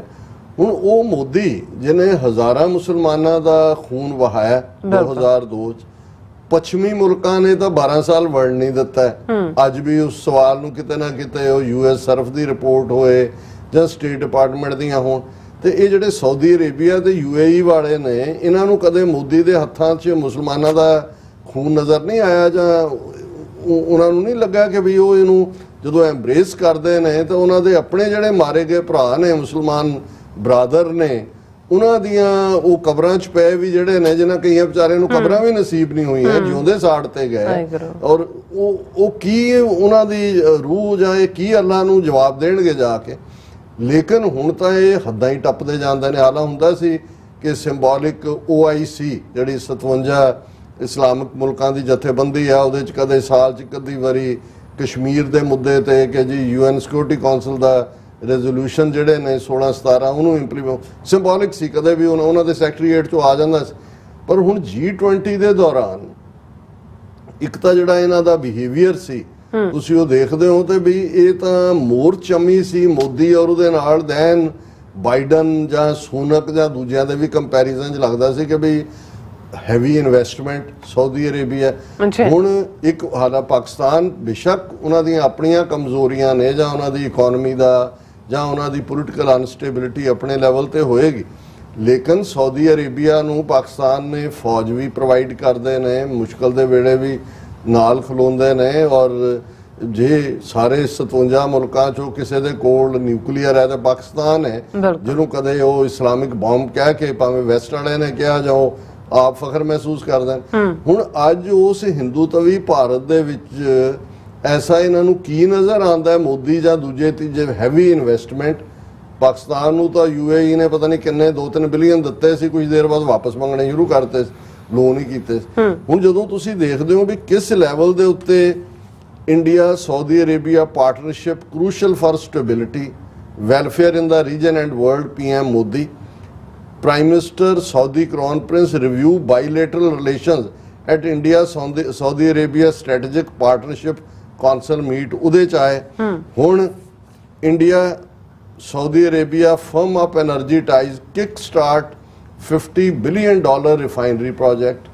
refinery project ਤਾਂ ਕਾਫੀ ਦੇਰ ਤੋਂ ਕਰ $50 billion ਸਾਊਦੀ ਅਰੇਬੀਆ ਜਿਹੜਾ ਹੈ ਉਹ ਉਹਦੇ ਵਿੱਚ India and Saudi Arabia today September 11 ਦੀ ਖਬਰ ਹੈ today kick-started their stalled $50 billion refinery project and separately announced 2 joint working groups to channel Saudi investment into energy, railways, freight corridor, highways, gas grid, optical fiber, information technology. This came as Prime Minister Modi and Saudi Crown Prince and Prime Minister Mohammed bin Salman held the first leaders meeting of the Strategic Partnership Council. The Crown Prince is on a state visit here. The Strategic Partnership Council has 2 verticals, foreign affairs and commerce. ਹੁਣ ਇੱਕ ਤਾਂ G20 ਸੀ, ਨਾਲ ਹੀ Saudi Arabia ਵਾਲਿਆਂ ਨੇ ਉਹਨੇ crown Prince ਨੇ ਆਪਣੀ state visit ਬਣਾਈ ਹੋਈ ਸੀ। ਮਤਲਬ ਉਹ ਬਿਲੀਅਨਸ ਆਫ ਡਾਲਰਸ ਤਾਂ ਐ ਸੁੱਟ ਰਹੇ ਨੇ ਜਿਵੇਂ ਉਹ ਮੂੰਗਫਲੀਆਂ ਵੰਡ ਰਹੇ ਹੋਣ। ਲੇਕਿਨ ਇਸ ਤੋਂ ਵੀ ਵਰਸਟ ਇਹ ਠੀਕ ਹੈ ਉਹਨਾਂ ਦਾ ਜੀ ਕਿ ਉਹਨਾਂ ਨੇ ਅਗਲੇ 4-5 ਸਾਲ 'ਚ ਉਹ ਆਇਲ ਤੇ ਨਹੀਂ ਰਹਿਣਾ ਚਾਹੁੰਦੇ, ਉਹਨਾਂ ਨੂੰ ਨਜ਼ਰ ਆ ਰਿਹਾ ਵੀ ਕੋਈ ਆਲਟਰਨੇਟ ਐਨਰਜੀ ਦਾ ਸਾਧਨ ਨਿਕਲ ਆਏਗਾ ਤੇ Saudi Arabia is investing in other. ਚਲੋ ਉਹ ਵੀ ਮੰਨ ਲਓ ਕਿ ਅਰਬ ਜਿਹੜੇ ਨੇ ਸ਼ੇਖ ਉਹ ਬਾਣੀਏ ਬਣ ਗਏ ਨੇ, ਲੇਕਿਨ ਜਦੋਂ ਗੱਲ India, middle East, Europe corridor ਦੀ ਹੋਈ, ਹਾਲਾਂਕਿ ਇਹ ਹਵਾ 'ਚ ਹੈ ਬਹੁਤ ਸਾਰਾ ਕੁਝ ਉਹਦੇ 'ਚ, ਕਿਉਂਕਿ ਚਾਈਨਾ ਦਾ one belt one road initiative, Saudi Arabia China ਦੇ ਵੀ ਕਰੀਬ ਹੈ, ਉਹਨਾਂ ਤੋਂ ਵੀ ਲੈ ਰਹੇ ਨੇ ਸਟੱਫ ਜਾਂ ਦੂਜੇ। ਸੋ ਇਹ ਕਦੋਂ ਬਣੇਗਾ ਕਦੋਂ ਨਹੀਂ, ਇਹਦਾ ਜੇ ਕੋਈ ਮਨੀ ਨਹੀਂ ਰੱਖੀ, ਕੋਈ ਟਾਈਮ ਲੈਵਲ ਲਿਮਿਟ ਨਹੀਂ ਹੈ। ਟਰਕੀ ਨੇ ਅਸੀਂ ਜ਼ਿਕਰ ਕੀਤਾ ਸੀ ਪਹਿਲਾਂ ਹੀ ਫਾਨਾ ਠੋਕਿਆ, ਲੇਕਿਨ ਜਿਹੜੀ ਬਹੁਤ ਸ਼ਰਮ ਦੀ ਗੱਲ ਹੈ ਕਿਉਂਕਿ ਇਹ ਕਿਸੇ ਹਾਲਤ 'ਚ ਵੀ ਤੁਸੀਂ ਲਿੰਕ ਕਰ ਹੀ ਨਹੀਂ ਸਕਦੇ ਜੇ ਤੁਸੀਂ ਜਿਹੜਾ ਪਾਕਿਸਤਾਨ ਦੇ ਨਾਲ ਜਾਂ ਤਾਂ ਪਾਕਿਸਤਾਨ ਨੂੰ ਜੁਆਇਨ ਕਰਾਓ ਇਹਦੇ 'ਚ। ਪਾਕਿਸਤਾਨ ਨੂੰ ਤਾਂ ਆਫਰ ਵੀ ਨਹੀਂ ਕੀਤੀ, ਉਹਨੇ ਕੋਈ ਨਾ ਵੀ ਨਹੀਂ ਕੀਤੀ, ਪਰ ਉਹ already one belt one road initiative ਦਾ ਹਿੱਸਾ ਹੈ, ਇਹ ਤਾਂ ਅਜੇ ਹਵਾ 'ਚ ਹੈ। ਪਰ ਹੁਣ ਜਦੋਂ ਤੁਸੀਂ ਖਬਰ ਦੇਖਦੇ ਹੋ ਕਿ UAE ਨੇ ਜਿਹੜਾ ਮੈਪ ਕੋਰੀਡੋਰ ਦਾ ਰਿਲੀਜ਼ ਕੀਤਾ ਜਿੱਥੋਂ ਦੀ ਕੋਰੀਡੋਰ ਬਣਨਾ, ਉਹਦੇ 'ਚ ਜਿਹੜਾ ਆਜ਼ਾਦ ਕਸ਼ਮੀਰ ਹੈ ਜਿਹਦੇ 'ਚ ਗਿਲਗਿਤ ਬਾਲਟਿਸਤਾਨ ਏਰੀਆ ਹੈ ਉਹ ਇੰਡੀਅਨ ਆਕੂਪਾਈਡ ਕਸ਼ਮੀਰ ਦਾ ਹਿੱਸਾ ਦੱਸਿਆ। ਹੁਣ ਇਸ ਤੋਂ ਵੱਧ ਕੇ ਜਿਹੜੀ ਹੈ ਬੇਸ਼ਰਮੀ ਕੋਈ ਨਹੀਂ। ਔਰ ਇਹ ਪਾਕਿਸਤਾਨ ਨੇ ਇਸ ਦੇ ਉੱਤੇ ਪ੍ਰੋਟੈਸਟ ਵੀ ਕੀਤਾ ਔਰ ਉਹਨਾਂ ਨੇ ਕਿਹਾ ਕਿ ਜਿਹੜਾ UAE map included Pakistan occupied Kashmir in India's map, ਔਰ ਪਾਕਿਸਤਾਨ ਨੇ ਇਸ ਦੇ ਉੱਤੇ ਗੁੱਸੇ ਦਾ ਇਜ਼ਹਾਰ ਕੀਤਾ ਔਰ ਉਹਨਾਂ ਨੇ ਕਿਹਾ ਜੀ ਐਨੀ map showing the entire Jammu and Kashmir as part of India is legally untenable and factually incorrect. We hope that our international partners will pay due attention to these facts, said Pakistan Foreign Office spokesperson Mumtaz Zahra Baloch when asked about the map released by UAE minister from the ruling clan. ਹੁਣ ਪਾਕਿਸਤਾਨ ਵਿਚਾਰੇ ਨੇ ਤਾਂ UAE ਦਾ ਨਾਮ ਵੀ ਨਹੀਂ ਲਿਆ, ਉਹਨੇ ਕਿਹਾ ਜੀ ਸਾਡੇ ਪਾਰਟਨਰ ਹੋ ਤੁਸੀਂ, ਕਹਿਣਾ ਤਾਂ ਇਹ ਚਾਹੁੰਦੇ ਨੇ ਵੀ ਸ਼ਰਮ ਕਰੋ, ਤੁਸੀਂ ਮੁਸਲਮਾਨ ਹੋ। ਹੁਣ ਕੱਲਾ ਇਹ ਨਹੀਂ ਵੀ ਉਹਨਾਂ ਨੇ ਪਾਕਿਸਤਾਨ ਨੂੰ ਡਿਚ ਕੀਤਾ ਜਾਂ ਉਸ ਖੂਨੀ ਮਰਡਰ ਦੇ ਨਾਲ ਜਿਹੜੀ ਹੈ ਉਹ ਸਾਂਝ ਪਾਈ ਹੈ। ਕਸ਼ਮੀਰ 'ਚ ਮੁਸਲਮਾਨ ਨਹੀਂ ਰਹਿੰਦੇ, ਹੁਣ ਕਸ਼ਮੀਰ ਘਾਟੀ 'ਚ 96-97% ਉਹੀ ਮੁਸਲਮਾਨ ਨੇ ਜਿਨ੍ਹਾਂ ਨੇ ਉਹੀ ਕਲਮਾ ਪੜ੍ਹਿਆ ਹੋਇਆ, ਜਿਹੜੇ ਬੜੇ ਬੜੇ ਚੋਗੇ ਪਾ ਕੇ ਔਰ ਬੜੇ ਜਿਹੜੇ ਨੇ ਹਾਫਿਜ਼ ਬਣੇ ਹੋਏ ਨੇ, ਉੱਥੇ ਬੜੀ ਸ਼ਰ੍ਹਾ ਲਾਗੂ ਕੀਤੀ ਹੋਈ ਹੈ ਜੀ। ਸਾਊਦੀ ਅਰੇਬੀਆ 'ਚ ਅਸੀਂ ਜਿਹੜਾ ਉਹ ਕੋਈ ਹੋਰ ਕੁਝ ਬਣ ਹੀ ਨਹੀਂ ਸਕਦਾ, ਕੋਈ ਮੰਦਰ, ਗੁਰਦੁਆਰਾ, ਚਰਚ ਕੋਈ ਨਹੀਂ, ਇਹ ਉੱਥੇ ਕੋਈ ਹੋਰ ਧਰਮ ਦੀ ਕਿਤਾਬ ਵੀ ਨਹੀਂ ਜਾ ਸਕਦੀ, ਕੋਈ ਬਾਈਬਲ, ਕੋਈ ਦੂਜੀ ਤੀਜੀ। ਚਲੋ ਮੰਨ ਲਓ ਤੁਹਾਡਾ ਇੰਨਾ ਕੁ ਹੈ, ਪਰ ਤੁਹਾਨੂੰ ਸ਼ਰਮ ਨਹੀਂ ਆਉਂਦੀ ਕਿ ਵੀ ਤੁਸੀਂ ਉਹਨਾਂ ਦੇ ਨਾਲ ਬਗਲਗੀਰ ਹੋ ਰਹੇ ਹੋ ਜਿਨ੍ਹਾਂ ਨੇ ਤੁਹਾਡੇ ਉਸ ਨੂੰ ਜਿਹੜੇ ਕਿਤਾਬ ਤੇ ਇਮਾਨ ਰੱਖਣ ਵਾਲੇ ਨੇ ਉਹਨਾਂ ਦੇ ਨਾਲ ਕੀ ਕੀਤਾ ਔਰ ਕਸ਼ਮੀਰੀਆਂ ਨੂੰ ਤੁਸੀਂ ਡਿਚ ਕਰ ਰਹੇ ਹੋ। ਇੱਕ ਪਾਸੇ ਤੁਸੀਂ ਫਲਸਤੀਨੀਆਂ ਦੀ ਐਡਵੋਕੇਟ, ਉਹ ਵੀ ਜ਼ੁਬਾਨੀ ਕਲਾਮੀ, ਇਹ ਕਦੇ ਵੀ ਫਲਸਤੀਨੀਆਂ ਦੇ ਨਾਲ, ਇਜ਼ਰਾਈਲ ਦੇ ਨਾਲ ਵੀ ਯਾਰੀਆਂ ਪਾਈਆਂ ਹੋਈਆਂ। ਜੇ ਸਾਊਦੀ ਅਰੇਬੀਆ ਔਰ ਇਹ ਮੁਲਕ ਇਮਾਨਦਾਰੀ ਨਾਲ ਫਲਸਤੀਨੀਆਂ ਦੇ ਨਾਲ ਹੁੰਦੇ ਤਾਂ ਅੱਜ ਫਲਸਤੀਨ ਇੱਕ ਆਜ਼ਾਦ ਮੁਲਕ ਹੁੰਦਾ। ਭਾਵੇਂ ਅਸੀਂ ਇਜ਼ਰਾਈਲ ਦੀ ਹੋਂਦ ਨੂੰ ਮੰਨਦੇ ਹਾਂ, ਅਸੀਂ ਮੰਨਦੇ ਹਾਂ ਕਿ ਬਈ ਦੋਨੋਂ side by side as independent nations ਹੋਣੇ ਚਾਹੀਦੇ ਨੇ, ਪਰ ਸਾਊਦੀ ਅਰੇਬੀਆ ਨਾਲ ਤਾਂ ਕਦੇ ਉਸ ਲੈਵਲ ਦੇ ਉੱਤੇ ਜਿਹੜਾ ਇਜ਼ਰਾਈਲ ਦੇ ਨਾਲ ਵੀ ਸਾਂਝਾਂ ਪਾਈਆਂ ਨੇ। ਹੁਣ ਡੈਲੀਗੇਸ਼ਨ ਵੀ ਜਾ ਰਹੇ ਨੇ, ਫਲਾਈਟਾਂ ਵੀ ਉੱਤੋਂ ਜਾ ਰਹੀਆਂ ਨੇ। ਪਾਕਿਸਤਾਨ 'ਚ ਇੱਕ ਤਬਕਾ ਮੈਂ ਜ਼ਰੂਰ ਦੇਖਦਾ ਹੈ ਜਿਹੜੇ ਇਹ ਕਹਿ ਕੇ ਕਿ ਜੀ ਇਹ ਅਸੀਂ ਜਿਹੜਾ ਉਹ ਰੱਬ ਦੇ ਹੁਕਮ 'ਚ ਸਾਡਾ ਮੁਲਕ ਬਣਿਆ ਔਰ ਅਸੀਂ ਉਹਨਾਂ ਵੈਲਿਊਜ਼ ਨੂੰ ਖਲੋਣਾ। ਤੇ ਆ ਬਾਕੀਆਂ ਦਾ ਹਾਲ ਦੇਖ ਲਓ, ਸਾਊਦੀ ਅਰੇਬੀਆ, UAE ਦਾ। ਹੁਣ UAE ਨੇ ਆਜ਼ਾਦ ਕਸ਼ਮੀਰ ਵੀ ਇੰਡੀਆ ਦੇ ਹਵਾਲੇ ਕਰ ਦਿੱਤਾ। ਜੀ ਡਾਕਟਰ ਸਾਹਿਬ ਤੁਹਾਡਾ ਬਹੁਤ ਬਹੁਤ ਸ਼ੁਕਰੀਆ। ਇਸ ਵਕਤ ਲੈਣਾ ਬ੍ਰੇਕ। ਵਿਊਅਰਸ ਤੁਸੀਂ ਕਿਤੇ ਨਹੀਂ ਜਾਣਾ, ਮਿਲਦੇ after this short break.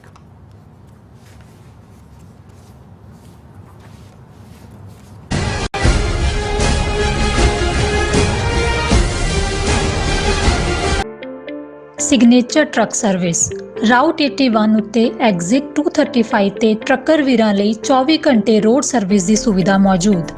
Heavy duty repair, oil change, ਪੁਰਾਣੇ ਅਤੇ ਨਵੇਂ tyre, computer diagnostic, DPF cleaning, brake service ਜਾਂ ਰਸਤੇ ਵਿੱਚ ਆਈ ਹਰ ਤਰ੍ਹਾਂ ਦੀ ਰਿਪੇਅਰ ਪ੍ਰੋਫੈਸ਼ਨਲ ਟੀਮ ਵੱਲੋਂ ਕੀਤੀ ਜਾਂਦੀ ਹੈ। ਬ੍ਰੇਕਫਾਸਟ, ਲੰਚ ਅਤੇ ਡਿਨਰ ਲਈ ਪੰਜਾਬੀ ਢਾਬੇ ਦਾ ਆਨੰਦ ਵੀ ਮਾਣੋ। ਡਰਾਈਵਰ ਅਤੇ ਟਰੱਕ ਆਪਰੇਟਰ ਵੀਰ ਡਿਸਪੈਚ ਦੀ ਸਰਵਿਸ ਲਈ ਸਾਡੇ ਨਾਲ ਸੰਪਰਕ ਕਰਨ। Signature truck service 58 triangle drive, wares cave, Virginia 24486। ਜੋ ਵਾਪਰਦਾ ਹੈ ਉਹ ਦਿਸਦਾ ਹੈ। ਉਸ ਦੇ ਪਿੱਛੇ ਬੜਾ ਕੁਝ ਅਣਦਿਸਿਆ ਰਹਿੰਦਾ ਹੈ। ਉਸ ਸੱਚ ਨੂੰ ਉਜਾਗਰ ਕਰਨ ਲਈ ਮੈਂ ਸੁਖਵਿੰਦਰ ਸਿੰਘ ਆ ਰਿਹਾ ਖਾਸ ਪ੍ਰੋਗਰਾਮ ਦਾ ਫਾਲਟ ਲਾਈਨਸ ਲੈ ਕੇ TV 84 ਤੇ ਸੋਮਵਾਰ ਤੋਂ ਸ਼ੁੱਕਰਵਾਰ ਰਾਤ 9:30 ਵਜੇ।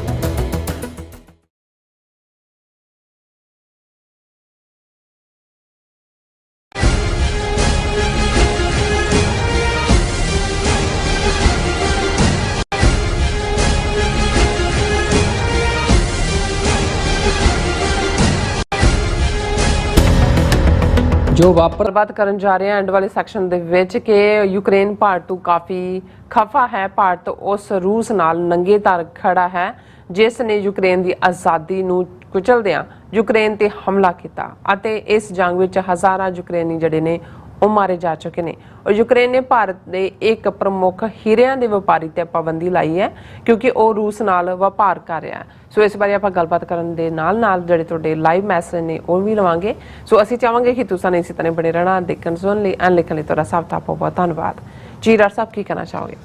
ਦੇਖੋ G20 ਚ ਬਾਕੀ ਤਾਂ ਜਿਸ ਦਾ ਜੋ ਕਿਰਦਾਰ ਹੈ ਉਹ ਅਸੀਂ ਜ਼ਿਕਰ ਵੀ ਕੀਤਾ ਹੈ, ਇਹਦੇ 'ਚ ਕੋਈ ਸ਼ੱਕ ਨਹੀਂ। ਜਸਟਿਨ ਟਰੂਡੋ ਇੱਕ ਬਹੁਤ ਵੱਡੇ ਕੱਦ ਦੇ ਨਾਲ ਉੱਭਰੇ ਨੇ, ਪਰ ਇਸ ਸਾਰੇ ਦਾ ਜਿਹੜਾ ਸਭ ਤੋਂ ਵੱਡਾ ਵਿਕਟਮ ਹੈ ਜਿਸ ਨੂੰ ਡਿਚ ਕੀਤਾ ਅਮਰੀਕਾ ਨੇ ਵੀ ਔਰ ਯੂਰਪੀਅਨ ਕੰਟਰੀਜ਼ ਨੇ ਵੀ, ਉਹ ਹੈ ਯੂਕਰੇਨ। ਕਿਉਂਕਿ ਯੂਕਰੇਨ ਨੂੰ ਤੁਖਨੀ ਇਹਨਾਂ ਨਹੀਂ ਦਿੱਤੀ ਬਿਲਕੁਲ, ਔਰ ਇਹਨਾਂ ਨੇ ਕਿਉਂਕਿ ਉਹ ਰਸ਼ੀਆ ਨੂੰ ਚੈੱਕ ਕਰਨਾ ਚਾਹੁੰਦੇ ਸੀ ਔਰ ਉਹਦੀ ਨੈਟੋ ਦੇ ਨਾਲ ਜੁੜ ਕੇ ਜਿਹੜਾ ਉਹ ਡਿਫੈਂਸ ਕਰਨ ਦੀ ਗੱਲ ਕੀਤੀ, ਲੇਕਿਨ ਯੂਰਪੀਅਨ ਯੂਨੀਅਨ ਦੀ ਮੈਂਬਰਸ਼ਿਪ ਵੀ ਨਹੀਂ ਦਿੱਤੀ ਗਈ। ਉਸ ਦੇ ਉੱਤੇ ਵੀ ਜਿਹੜਾ ਸੀ ਹੈ ਤਾਂ ਇਹ ਸੀ ਰਸ਼ੀਆ ਨੂੰ ਕਿ ਬਈ ਤੁਸੀਂ ਖਿਸਕਦੇ ਦੇ ਨਾਲ ਆ ਰਹੇ ਹੋ ਔਰ ਤੁਸੀਂ ਸਾਡੀ ਸੋਵਰਨਿਟੀ ਨੂੰ ਚੈਲੰਜ ਕਰੋਗੇ। ਔਰ ਫਰਵਰੀ 2022 ਦੇ ਵਿੱਚ ਰਸ਼ੀਆ ਦਾ ਅਟੈਕ ਹੁੰਦਾ ਹੈ। ਉਸ ਤੋਂ ਬਾਅਦ ਅਕਤੂਬਰ ਨਵੰਬਰ ਜਿਹੜੀ ਸਮਿਟ G20 ਦੀ ਬਾਲੀ ਇੰਡੋਨੇਸ਼ੀਆ 'ਚ ਹੁੰਦੀ ਹੈ ਉਹਦੇ 'ਚ ਰਸ਼ੀਆ ਨੂੰ ਐਗਰੈਸਰ ਕਿਹਾ ਜਾਂਦਾ ਹੈ। ਪਰ ਇੰਡੀਆ ਨੇ ਹਰ ਪਾਸੇ ਜਿਹੜਾ ਰਸ਼ੀਆ ਦਾ ਸਾਥ ਦਿੱਤਾ, UN security council, general assembly. ਔਰ ਹੁਣ ਜਦੋਂ G20 ਸਮਿਟ ਦਿੱਲੀ ਦੇ ਵਿੱਚ ਹੁੰਦੀ ਹੈ ਤੇ ਅਸੀਂ ਦੇਖਦੇ ਹਾਂ ਕਿ ਈਵਨ ਰਸ਼ੀਆ ਨੂੰ ਹਮਲਾਵਰ ਤੱਕ ਵੀ ਨਹੀਂ ਕਿਹਾ ਗਿਆ ਔਰ ਬਹੁਤ ਫਰਸਟ੍ਰੇਸ਼ਨ ਯੂਕਰੇਨ ਦੇ ਜਿਹੜੇ ਪਾਲਿਸੀ ਮੇਕਰ ਨੇ ਜਾਂ ਰੂਲਰ ਨੇ ਉਹਨਾਂ 'ਚ ਹੋਈ। ਹੁਣ ਜਿਹੜਾ ਯੂਕਰੇਨ ਦਾ ਪ੍ਰੈਜ਼ੀਡੈਂਟ ਹੈ ਜ਼ੈਲੈਂਸਕੀ, ਉਹ ਆ ਰਿਹਾ ਹੈ ਅਮਰੀਕਾ ਕਿਉਂਕਿ ਅਗਲੇ ਹਫਤੇ ਸ਼ੁਰੂ ਹੋ ਰਹੀ ਹੈ UN ਜਨਰਲ ਅਸੈਂਬਲੀ, ਉਹਦੇ 'ਚ ਉਹਨੇ ਐਡਰੈਸ ਕਰਨਾ ਔਰ ਮੋਸਟ ਲਾਈਕਲੀ ਜਿਹੜਾ ਉਸ ਦਾ ਸਕੈਜੂਲ ਹੈ ਉਹ ਜਿਹੜਾ ਇਹਨਾਂ ਦੀ ਨਿਊਜ਼ ਏਜੰਸੀ ਤੋਂ ਇਹ ਨਜ਼ਰ ਆਉਂਦਾ ਹੈ ਕਿ ਥਰਸਡੇ ਜਿਹੜਾ ਉਹ US ਕਾਂਗਰਸ ਦੇ ਵਿੱਚ ਵੀ ਜਾਏਗਾ ਕਿਉਂਕਿ US ਕਾਂਗਰਸ $24 ਬਿਲੀਅਨ ਦੀ ਹੋਰ ਏਡ ਯੂਕਰੇਨ ਨੂੰ ਦੇਣ ਦੇ ਮਤੇ ਦੇ ਉੱਤੇ ਗੱਲ ਕਰ ਰਹੀ ਹੈ। ਸੋ ਜ਼ੈਲੈਂਸਕੀ ਮਿਲੇਗਾ ਵੀ ਪ੍ਰੈਜ਼ੀਡੈਂਟ ਬਾਈਡਨ ਨੂੰ ਔਰ ਮੋਸਟ ਲਾਈਕਲੀ US ਕਾਂਗਰਸ ਨੂੰ ਐਡਰੈਸ ਵੀ ਕਰ ਸਕਦਾ। ਵੈਸੇ ਐਡਰੈਸ ਤਾਂ ਉਹਨੇ ਪਹਿਲਾਂ ਵੀ ਕੀਤਾ ਲੇਕਿਨ ਉਹਨੇ ਕਿਉਂਕਿ ਜਨਰਲ ਅਸੈਂਬਲੀ 'ਚ ਪਾਰਟਿਸਿਪੇਟ ਕਰਨ ਆਉਣਾ ਹੈ ਯੂਕਰੇਨ ਦੇ ਵਿੱਚ। ਔਰ ਅਸੀਂ ਇਹ ਵੀ ਦੱਸ ਦਈਏ ਕਿ ਮੋਸਟ ਲਾਈਕਲੀ ਮੋਦੀ ਤਾਂ ਨਹੀਂ ਆ ਰਿਹਾ ਇੱਥੇ ਜਨਰਲ ਅਸੈਂਬਲੀ ਦੇ ਲਈ। S Jai Shankar foreign minister ਜਿਹੜਾ ਹੈ ਉਹ ਆਏਗਾ ਔਰ ਜਿਹੜਾ ਹੁਣ ਤੱਕ ਦਾ ਇੰਡੀਆ ਦਾ ਅਲੋਟਡ ਟਾਈਮ ਹੈ ਉਹ 26 ਤਰੀਕ ਦਾ ਹੈ ਜਿਹੜਾ ਉਹਨੇ ਬੋਲਣਾ ਹੈ। ਸੋ 26 ਤਰੀਕ ਟਿਊਜ਼ਡੇ ਹੈ, ਸਵੇਰੇ 10 ਵਜੇ ਦੇ ਰਾਉਂਡ ਟਾਈਮ ਹੈ ਔਰ ਅਸੀਂ ਆਲਰੇਡੀ ਉਹਦੇ ਜਿਹੜਾ ਪਰਮਿਟ ਵਗੈਰਾ ਦੇ ਉੱਤੇ ਸਾਡੀਆਂ ਜਥੇਬੰਦੀਆਂ ਕੰਮ ਕਰ ਰਹੀਆਂ ਨੇ ਔਰ ਅਸੀਂ ਯਾਕੂਬ ਸਾਹਿਬ ਨੂੰ ਆਪਣੇ ਜ਼ੁਬੈਰ ਸਾਹਿਬ ਨੂੰ ਵੀ ਦੱਸ ਦਈਏ ਕਿ ਵੀ ਉਹ ਤਿਆਰ ਰਹਿਣ ਪ੍ਰੋਟੈਸਟ ਦੇ ਉੱਤੇ ਔਰ ਜ਼ਾਹਰ ਹੈ ਕਸ਼ਮੀਰੀ ਵੀ ਸਾਨੂੰ ਜੁਆਇਨ ਕਰਨਗੇ ਜਾਂ ਜੇ ਕਸ਼ਮੀਰੀਆਂ ਦੇ ਕੋਲ ਪਰਮਿਟ ਹੈ ਤਾਂ ਅਸੀਂ ਉਹਨਾਂ ਨੂੰ ਜੁਆਇਨ ਕਰਾਂਗੇ।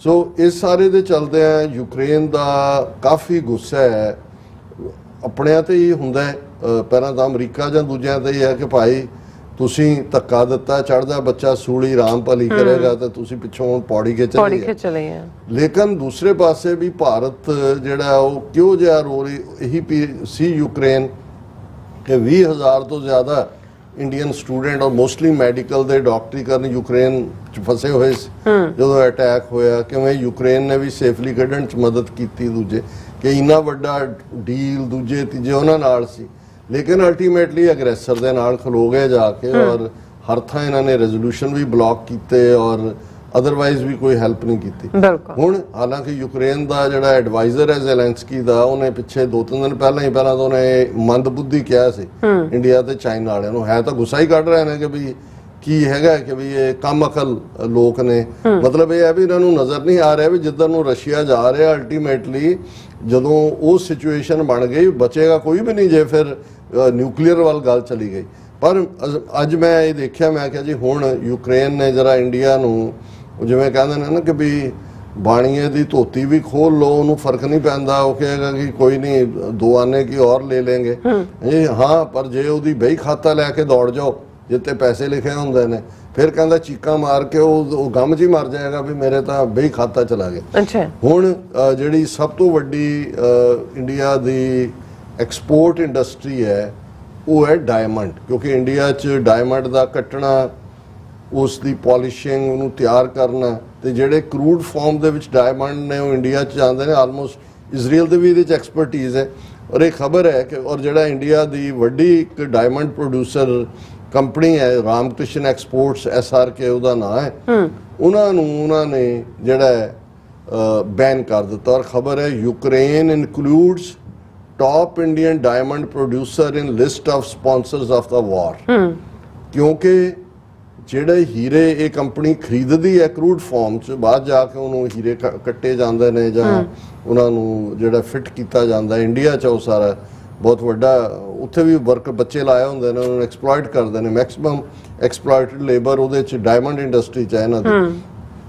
ਉਹਨਾਂ ਨੇ ਕਿਹਾ ਵੀ ਕਿਉਂਕਿ ਤੁਸੀਂ ਜਿਹੜੇ ਕਰੂਡ ਡਾਇਮੰਡ ਨੇ ਉਹ ਰਸ਼ੀਆ ਤੋਂ ਖਰੀਦਦੇ ਹੋ ਤੇ ਇਹਦਾ ਮਤਲਬ ਹੈ ਵੀ ਤੁਸੀਂ ਉਹਨਾਂ ਦੀ ਮਦਦ ਕਰ ਰਹੇ ਹੋ, ਤੁਸੀਂ ਸਪਾਂਸਰ ਆਫ ਵਾਰ ਹੋ। ਔਰ ਇਹ ਜਿਹੜੀ ਹੈ ਯੂਕਰੇਨ ਨੇ India diamond manufacture Ramakrishna exports ਨੂੰ ਉਸ ਇੰਟਰਨੈਸ਼ਨਲ ਸਪਾਂਸਰਸ ਆਫ ਵਾਰ ਦੇ ਵਿੱਚ ਉਹਨਾਂ ਨੇ ਉਹਨੂੰ ਸ਼ਾਮਲ ਕਰ ਲਿਆ। ਔਰ ਇਹ ਇਸ ਖਬਰ ਦੇ ਮੁਤਾਬਕ ਕਿ ਵੀ ਦੁਨੀਆ ਦੀ 95% ਇਹ ਜਿਹੜੇ ਡਾਇਮੰਡ ਕੱਟੇ ਜਾਂਦੇ ਨੇ ਜਾਂ ਇਹ ਸਾਰੀ ਇੰਡਸਟਰੀ ਆ ਉਹ ਭਾਰਤ ਦੇ ਵਿੱਚ ਹੈ।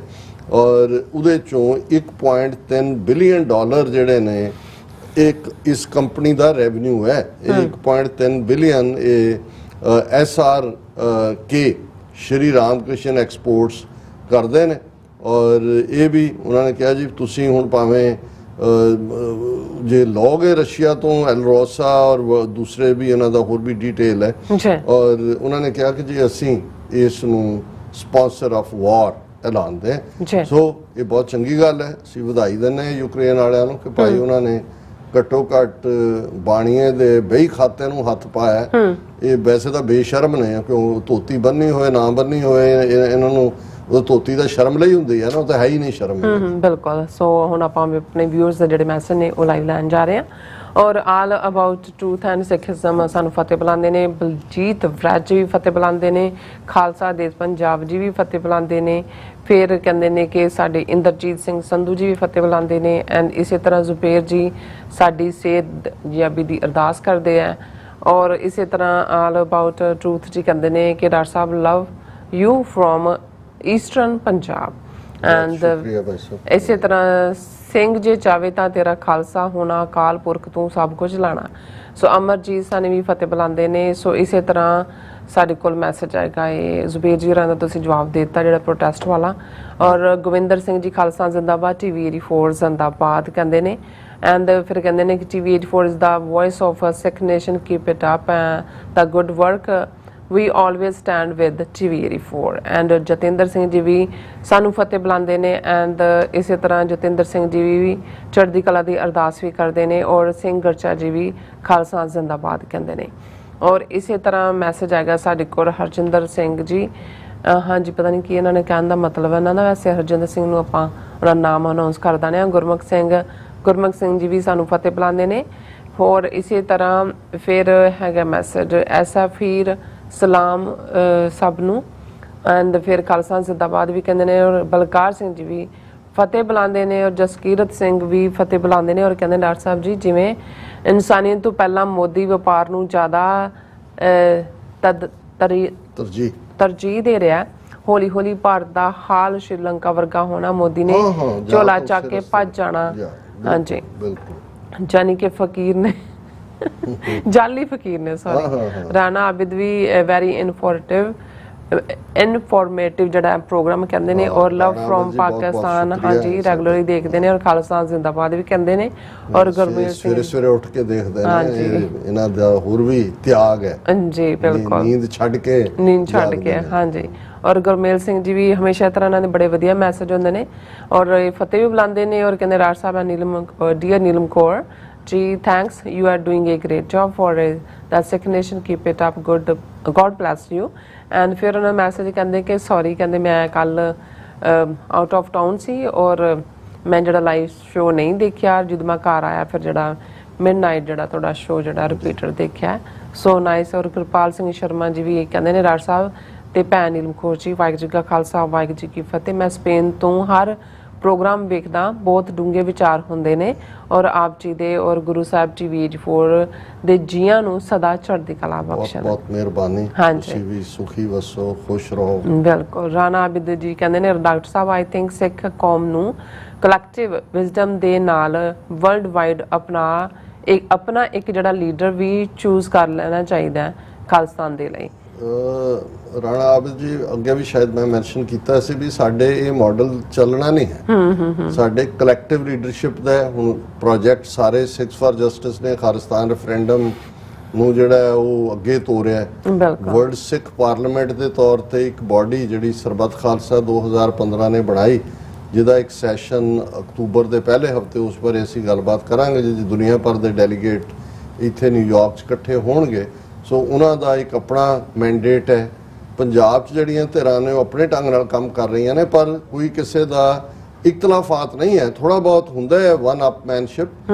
ਪਰ ਸਾਡੇ ਜਿਹੜਾ ਮਾਡਲ ਹੈ ਜਿਵੇਂ ਪਠਾਣਾ ਦੇ ਵਿੱਚ ਅਫਗਾਨਾਂ ਦੇ ਵਿੱਚ ਜ਼ਿਰਗਾ ਮਾਡਲ ਕੰਮ ਕਰਦਾ ਹੈ ਉੱਥੇ ਕੋਈ ਇੱਕ ਵਾਲਾ ਨਹੀਂ ਉਹ ਸਾਡੇ ਵੀ ਨਹੀਂ ਜਿਹੜਾ ਉਹ ਚੱਲਦਾ ਕਦੇ ਵੀ ਜੀ ਸੁਰਤੀਆ ਜੀ ਕਹਿੰਦੇ ਨੇ ਅਸੀਂ ਜਿੱਤਾਂਗੇ ਜੰਗ ਆਰ ਪਾਰ ਦੀਆਂ ਖਾਲਸਾ ਜ਼ਿੰਦਾਬਾਦ ਅਵਤਾਰ ਸਿੰਘ ਫਤਿਹ ਬੁਲਾਉਂਦੇ ਨੇ ਗੁਰਪਿਆਰ ਸਰਾਮ ਮੇਰਾ ਬੇਟਾ ਕਹਿੰਦੇ ਨੇ ਕਿ 20 ਸਾਲ ਦਾ ਹੈ ਔਰ ਕੈਨੇਡਾ ਦਾ ਜੰਪਲ ਹੈ ਅਤੇ ਆਪਣੇ ਆਪ ਨੂੰ ਖਾਲਿਸਤਾਨ ਕੌਣ ਵਿੱਚ ਮਾਣ ਮਹਿਸੂਸ ਕਰਦਾ ਹੈ ਸੋ ਅਗਲੀ ਪੀੜ੍ਹੀ ਨੂੰ ਜਾਗ ਲਾਉਣ ਦੀ ਕੋਸ਼ਿਸ਼ ਜਿਹੜੀ ਹੈ ਉਹ ਜਾਰੀ ਹੈ ਨਹੀਂ ਜੀ ਉਹਨੂੰ ਸਾਡੇ ਵੱਲੋਂ ਇੱਕ ਥਾਪੀ ਦਿਓ ਔਰ ਮਹਾਰਾਜ ਚੜ੍ਹਦੀ ਕਲਾ ਦੇਣ ਹਾਂਜੀ ਔਰ ਮਨਜੀਤ ਸਿੰਘ ਮਠਾਰੂ ਜੀ ਵੀ ਕਹਿੰਦੇ ਨੇ ਵੈਰੀ ਕ੍ਰੂਸ਼ਲ ਜਿਹੜਾ condition of the world politics great struggle as well but Guru Nanak Sahib is saving Sikhs and establishing the home for his Sikhs and Khalsa Zindabad TV4 अब चल नींव तरी गुरु नानक नित नित चढ़े सवाई बिल्कुल नानक साहब ने नींव रखी हुई है हाँ जी और हमेशा रहन वाला पंथ है अवतार सिंह जी भी फतेह बुलाते ने और मैं कहते गुरुद्वारा कीर्तन डॉक्टर साहब मैं 2015 ਵਿੱਚ ਤੁਹਾਨੂੰ ਸੁਣਨਾ ਸ਼ੁਰੂ ਕੀਤਾ ਜਦੋਂ ਇੰਟਰਨੈਟ ਸਪੀਡ ਕਰਕੇ ਤੁਹਾਡੀ ਪਹੁੰਚ ਜ਼ਿਆਦਾ ਨਹੀਂ ਸੀ ਪਰ ਮੈਂ ਉਦੋਂ ਹੀ ਦੋਸਤਾਂ ਨੂੰ ਕਿਹਾ ਸੀ ਇੰਟਰਨੈਟ ਸਪੀਡ ਨਾਲ ਸਿੱਖਾਂ ਦੀ ਜਿਹੜੀ ਸਪੀਡ ਵੀ ਉਹ ਵਧੇਗੀ ਸੋ ਸੁਖਵਿੰਦਰ ਸਿੰਘ ਵੀ ਸਾਨੂੰ ਫਤਿਹ ਬੁਲਾਉਂਦੇ ਖਾਲਸਾ ਜ਼ਿੰਦਾਬਾਦ ਕਹਿੰਦੇ ਨੇ ਇੰਦਰਜੀਤ ਸਿੰਘ ਸੰਧੂ ਜੀ ਵੀ ਫਤਿਹ ਬੁਲਾਉਂਦੇ ਜਗਸੀਰ ਸਿੰਘ ਸਿੱਧੂ ਜੀ ਵੀ ਖਾਲਸਾ ਜ਼ਿੰਦਾਬਾਦ ਫਤਿਹ ਵੀ ਬੁਲਾਉਂਦੇ ਨੇ ਮੇਰਾ ਖਿਆਲ ਹੈ ਵੀ ਹੁਣ ਅਸੀਂ ਫੇਸਬੁੱਕ ਤੇ ਆਈਏ ਜੀ ਗੁਰਨੇਕ ਸਿੰਘ ਮਸਾਣੀਆ ਆਪ ਸਭਨਾ ਖਾਲਿਸਤਾਨੀਆਂ ਨੂੰ ਵਾਹਿਗੁਰੂ ਜੀ ਕਾ ਖਾਲਸਾ ਵਾਹਿਗੁਰੂ ਜੀ ਕੀ ਫਤਿਹ ਖਾਲਿਸਤਾਨ ਜ਼ਿੰਦਾਬਾਦ ਮਸਾਣੀਆ ਸਾਹਿਬ ਜਿਹੜੇ ਨਹੀਂ ਨੇ ਖਾਲਿਸਤਾਨੀ ਉਹਨਾਂ ਨੂੰ ਵੀ ਸਾਡੀ ਫਤਿਹ ਗੁਲਾਮ ਨਾ ਰਹੋ ਨੇ ਖਾਲਿਸਤਾਨ ਜ਼ਿੰਦਾਬਾਦ ਸੋਹਣ ਸਿੰਘ ਮਾਇਲ ਗੁਰਨੇਕ ਸਿੰਘ ਮਸਾਣੀਆ ਫਿਰ ਉਹਨਾਂ ਨੇ ਕਿਹਾ ਪੰਜਾਬ ਹਲ ਖਾਲਿਸਤਾਨ ਰਾਜਵਿੰਦਰ ਸਿੰਘ ਹੋਰਾਂ ਨੇ ਮੈਸੇਜ ਤਾਂ ਲਿਖਿਆ ਪਰ ਮੈਂ ਉਸ ਨੂੰ ਕਲੀਅਰਲੀ ਸਮਝ ਨਹੀਂ ਸਕਿਆ ਸ਼ਾਇਦ ਜਿਹੜੇ ਸੋਸ਼ਲ ਮੀਡੀਆ ਤੇ ਇੱਕ ਦੂਜੇ ਦੇ ਜਿਹੜੇ ਪੈਗੰਬਰ ਔਰ ਗੁਰੂ ਸਾਹਿਬਾਨ ਦੇ ਖਿਲਾਫ ਕੁਝ ਏਦਾਂ ਦਾ ਹਾਂਜੀ ਉਹਨਾਂ ਨੇ ਇਹ ਕਿਹਾ ਫਤਿਹ ਬੁਲਾ ਕੇ ਕਿ please address this issue people on both sides targeting profits on both sides and some are giving bad name to Khalistan and showing intolerance Rajwinder Singh ji ਇਸ ਤੋਂ ਵੱਡੀ ਮੂਰਖਤਾ ਕੋਈ ਨਹੀਂ ਹੋਏਗੀ ਪਹਿਲੀ ਗੱਲ ਤਾਂ ਬਤੌਰੇ ਸਿੱਖ ਅਸੀਂ ਹਰ ਇੱਕ ਦਾ ਹੀ ਸਨਮਾਨ ਕਰਦੇ ਹਾਂ ਜਿਨ੍ਹਾਂ ਦੇ ਨਾਲ ਨਾ ਵੀ ਸਹਿਮਤ ਹੋਈ ਹੈ ਫਿਰ ਪੋਲੀਟੀਕਲੀ ਬਹੁਤ ਵਾਰ ਇਹ ਹੈ ਵੀ ਇਸ ਕਿਸਮ ਦਾ ਜਿੰਨਾ ਕੁ ਅਸੀਂ ਫਾਈਂਡ ਆਊਟ ਕੀਤਾ ਬਹੁਤ ਵਾਰੀ ਜਾਲੀ ਆਈਡੀਜ਼ ਵਾਲੇ ਵੀ ਹੁੰਦੇ ਨੇ ਤੇ ਕੁਝ ਲੋਕ ਜਿਨ੍ਹਾਂ ਦੇ ਦਿਮਾਗ ਦੇ ਵਿੱਚ ਰੋੜਾ ਅਟਕਿਆ ਹੋਇਆ ਹੈ ਉਹਨਾਂ ਨੂੰ ਇਹ ਨਜ਼ਰ ਆ ਰਿਹਾ ਹੁੰਦਾ ਹੈ ਕਿ ਭਾਈ ਉਹਨਾਂ ਨੇ ਹੋਰ ਕੁਝ ਨਹੀਂ ਕਰਨਾ ਹੁੰਦਾ ਔਰ ਇੱਕ ਪਾਸਾ ਉਹ ਮਨਜਿੰਦਰ ਸਿਰਸੇ ਵਰਗੇ ਦੂਜੇ ਤੀਜੇ ਦਿੱਲੀ 'ਚ ਬੈਠੇ ਜਿਹੜੇ ਡੈਲੀਬਰੇਟਲੀ ਉਸ ਨਫ਼ਰਤ ਨੂੰ ਕਰਦੇ ਨੇ ਮੈਂ ਡਿਨਾਈ ਨਹੀਂ ਕਰਦਾ ਕਿ ਭਾਈ ਈਵਨ ਜੇ ਦੂਸਰੇ ਪਾਸੇ ਵੀ ਦੇਖੀਏ ਉਹਨਾਂ 'ਚ ਵੀ ਕਈ ਜਿਹੜੇ ਜਾਲ ਕਿਸਮ ਦੇ ਕੱਟੜਪੰਥੀ ਨੇ ਉਹ ਸਿੱਖ ਗੁਰੂ ਸਾਹਿਬਾਨ ਬਾਰੇ ਜਾਂ ਦੂਜੇ ਨੈਗੇਟਿਵਿਟੀ ਕਰਦੇ ਨੇ। ਆਪਣਿਆਂ 'ਚ ਵੀ ਕੁਝ ਜਿਹੜੇ ਨੇ ਉਹ ਕਈ ਵਾਰ ਮੇਰੇ ਨਾਲ ਵੀ ਆਰਗੂ ਕਰਦੇ ਨੇ। ਮੈਂ ਕਿਹਾ ਜੀ ਤੁਹਾਨੂੰ ਤੁਹਾਡੀ ਸੋਚ ਮੁਬਾਰਕ, ਸਾਡੇ ਲਈ ਗੁਰੂ ਨੇ ਸਾਨੂੰ ਇਹ ਰਾਹ ਦੱਸਿਆ ਹੋਇਆ ਕਿ ਭਾਈ ਅਸੀਂ ਹਰ ਇੱਕ ਦਾ ਸਤਿਕਾਰ ਕਰਦੇ, ਪਰ ਸਾਡੇ ਸਾਹਮਣੇ ਹੈ ਕਿ ਭਾਈ ਜਾਬੇ ਗਏ ਵਿਪਰਨ ਕੀ ਰੀਤ ਮੈਂ ਨਾ ਕਰੋ ਇਨਕੀ ਪ੍ਰਤੀਤ। ਸਾਡੀ ਲੜਾਈ ਵਿਪਰ ਦੇ ਨਾਲ ਹੈ। ਗੁਰਨੇਕ ਸਿੰਘ ਮਸਾਣੀਆ, TV 84 ਅਤੇ 6 ਫਾਰ ਜਸਟਿਸ ਪੋਲਿਟਿਕਸ ਪੰਜਾਬ, ਆਪ ਸਭਨਾਂ ਦਾ ਬਹੁਤ ਬਹੁਤ ਧੰਨਵਾਦ।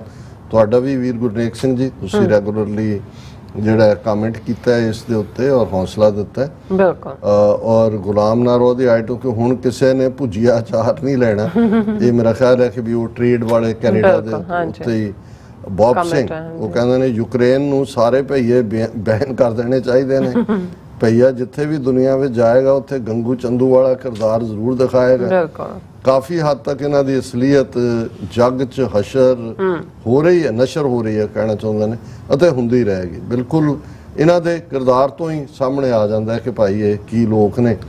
ਔਰ ਫਿਰ ਜਿਹੜੇ ਨੇ ਜਗਤਾਰ ਸਿੰਘ ਜੌਹਲ ਕਹਿੰਦੇ ਨੇ ਡਾਕਟਰ ਸਾਹਿਬ ਜਾਣੇ ਅਣਜਾਣੇ ਸਾਡੇ ਸੋਸ਼ਲ ਮੀਡੀਆ ਤੇ ਅੱਜ ਕੱਲ ਵੀਰਾਂ ਨੇ ਤੇ ਕੈਨੇਡਾ ਨੂੰ ਇੰਨਾ ਕੁ ਬਦਨਾਮ ਕੀਤਾ ਹੈ, ਜਿੱਦਾਂ ਕੈਨੇਡਾ ਦੁਨੀਆ ਦਾ ਸਭ ਤੋਂ ਗਰੀਬ ਤੇ ਗੰਦਾ ਦੇਸ਼ ਹੈ। ਕਦੀ ਕਿਸੇ ਬਿਹਾਰੀ ਬੰਗਾਲੀ ਦੀ ਵੀਡੀਓ ਨਹੀਂ ਵੇਖੀ। ਇਹ ਤੁਸੀਂ ਠੀਕ ਕਹਿ ਰਹੇ ਹੋ। ਔਰ ਕਿਉਂਕਿ ਇਹ ਜਿਹੜਾ ਇੱਕ TRP ਵਧਾਉਣ ਦਾ ਚੱਕਰ ਵੀ ਆ, ਇਹਦੇ ਚ ਕਾਫੀ ਸ਼ਰਾਰਤ ਪੰਜਾਬ ਦੇ ਯੂਟਿਊਬਰ ਵੀ ਕਰਦੇ ਨੇ, ਕਿਸੇ ਇੱਕ ਅੱਧੇ ਨੂੰ ਫੜ ਕੇ।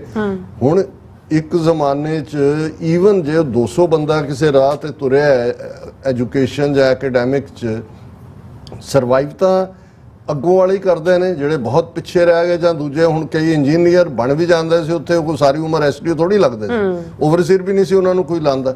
ਹੁਣ ਜਿਹੜੇ ਕੋਈ ਫੀਲਡ ਨੇ ਜਾਂ ਅਦਰਵਾਈਜ਼ ਨੇ ਜਾਂ ਡਿਫਿਕਲਟੀ, ਉਹਨਾਂ ਨੂੰ ਤੁਸੀਂ ਕਰਕੇ ਕਹੋ ਜੀ ਨਹੀਂ ਕੈਨੇਡਾ ਦਾ ਤਾਂ ਦੇਖੋ ਲੋਕ ਤਾਂ ਗੁਰਦੁਆਰਿਆਂ ਮੰਦਰਾਂ 'ਚ ਉਹ ਕਹਿ ਰਹੇ ਨੇ ਜਾਲਸਾਜ਼ੀ ਹੈ, ਮਤ ਕਰੋ, ਫਿਰ ਮਤ ਆਓ ਬਈ। ਤੁਹਾਨੂੰ ਜੇ ਤੁਸੀਂ ਪਹਿਲਾਂ ਮਕਸਦ ਤੁਹਾਨੂੰ ਇਹ ਲੱਗਦਾ ਵੀ ਕੈਨੇਡਾ ਅਮਰੀਕਾ 'ਚ ਤੁਸੀਂ ਆਓਗੇ, ਦਰਖਤਾਂ ਤੇ ਚੜ ਜਾਓਗੇ, ਝਾੜੋਗੇ, ਪੱਤੇ ਨਹੀਂ ਡਿੱਗਣਗੇ, ਡਾਲਰ ਡਿੱਗਣਗੇ, ਇੱਥੇ ਤੁਹਾਨੂੰ ਮਿਹਨਤ ਇਹੀ ਸਿਸਟਮ ਹੈ। ਜੇ ਇਹਨਾਂ ਸਿਸਟਮਸ ਨੇ ਲਾਈਫ ਨੂੰ ਇੰਨਾ ਈਜ਼ੀ ਬਣਾਇਆ ਹੁੰਦਾ ਕਿ ਤੁਸੀਂ ਆ ਕੇ ਲੁੱਟਦੇ, ਤੇ ਫਿਰ ਜਿਹੜਾ ਇਹ ਕੈਨੇਡਾ ਅਮਰੀਕਾ ਨਾ ਹੁੰਦਾ ਹੁਣ ਤੱਕ ਲੁੱਟ ਕੇ ਖਾਲੀ ਕਰਤਾ ਹੁੰਦਾ। ਸੋ ਇਹ ਠੀਕ ਕਹਿ ਰਹੇ ਨੇ ਕਿ ਭਾਈ ਇਹ ਲੱਗੇ ਹੋਏ ਨੇ ਆਪਣੇ ਹੀ, ਤੁਹਾਨੂੰ ਕਿਸੇ ਹੋਰ ਦਾ ਨਹੀਂ ਨਜ਼ਰ ਆਏਗਾ। ਦੀਪ ਸਿੰਘ ਉਹ ਕਹਿੰਦੇ ਨੇ ਕਿ ਜਗਤਾਰ ਸਿੰਘ ਜੌਹਲ ਜੀ ਮੂਤ ਪੀਣੇ ਸੜਦੇ ਨੇ ਕੈਨੇਡਾ ਤੋਂ। ਕਮਲ ਸਿੰਘ ਕਹਿੰਦੇ ਨੇ ਜੋ ਸੋਸ਼ਲ ਮੀਡੀਆ ਤੇ ਅਫਗਾਨਿਸਤਾਨ ਦੀ ਕਰੰਸੀ ਭਾਰਤ ਤੋਂ ਵੱਧ ਤਾਕਤਵਰ ਹੋਣ ਦੀ ਗੱਲ ਕੀਤੀ ਜਾ ਰਹੀ ਹੈ, ਇਸ ਵਿੱਚ ਕਿੰਨੀ ਕੁ ਸੱਚਾਈ ਹੈ? ਇਹ ਬਿਲਕੁਲ ਠੀਕ ਹੈ।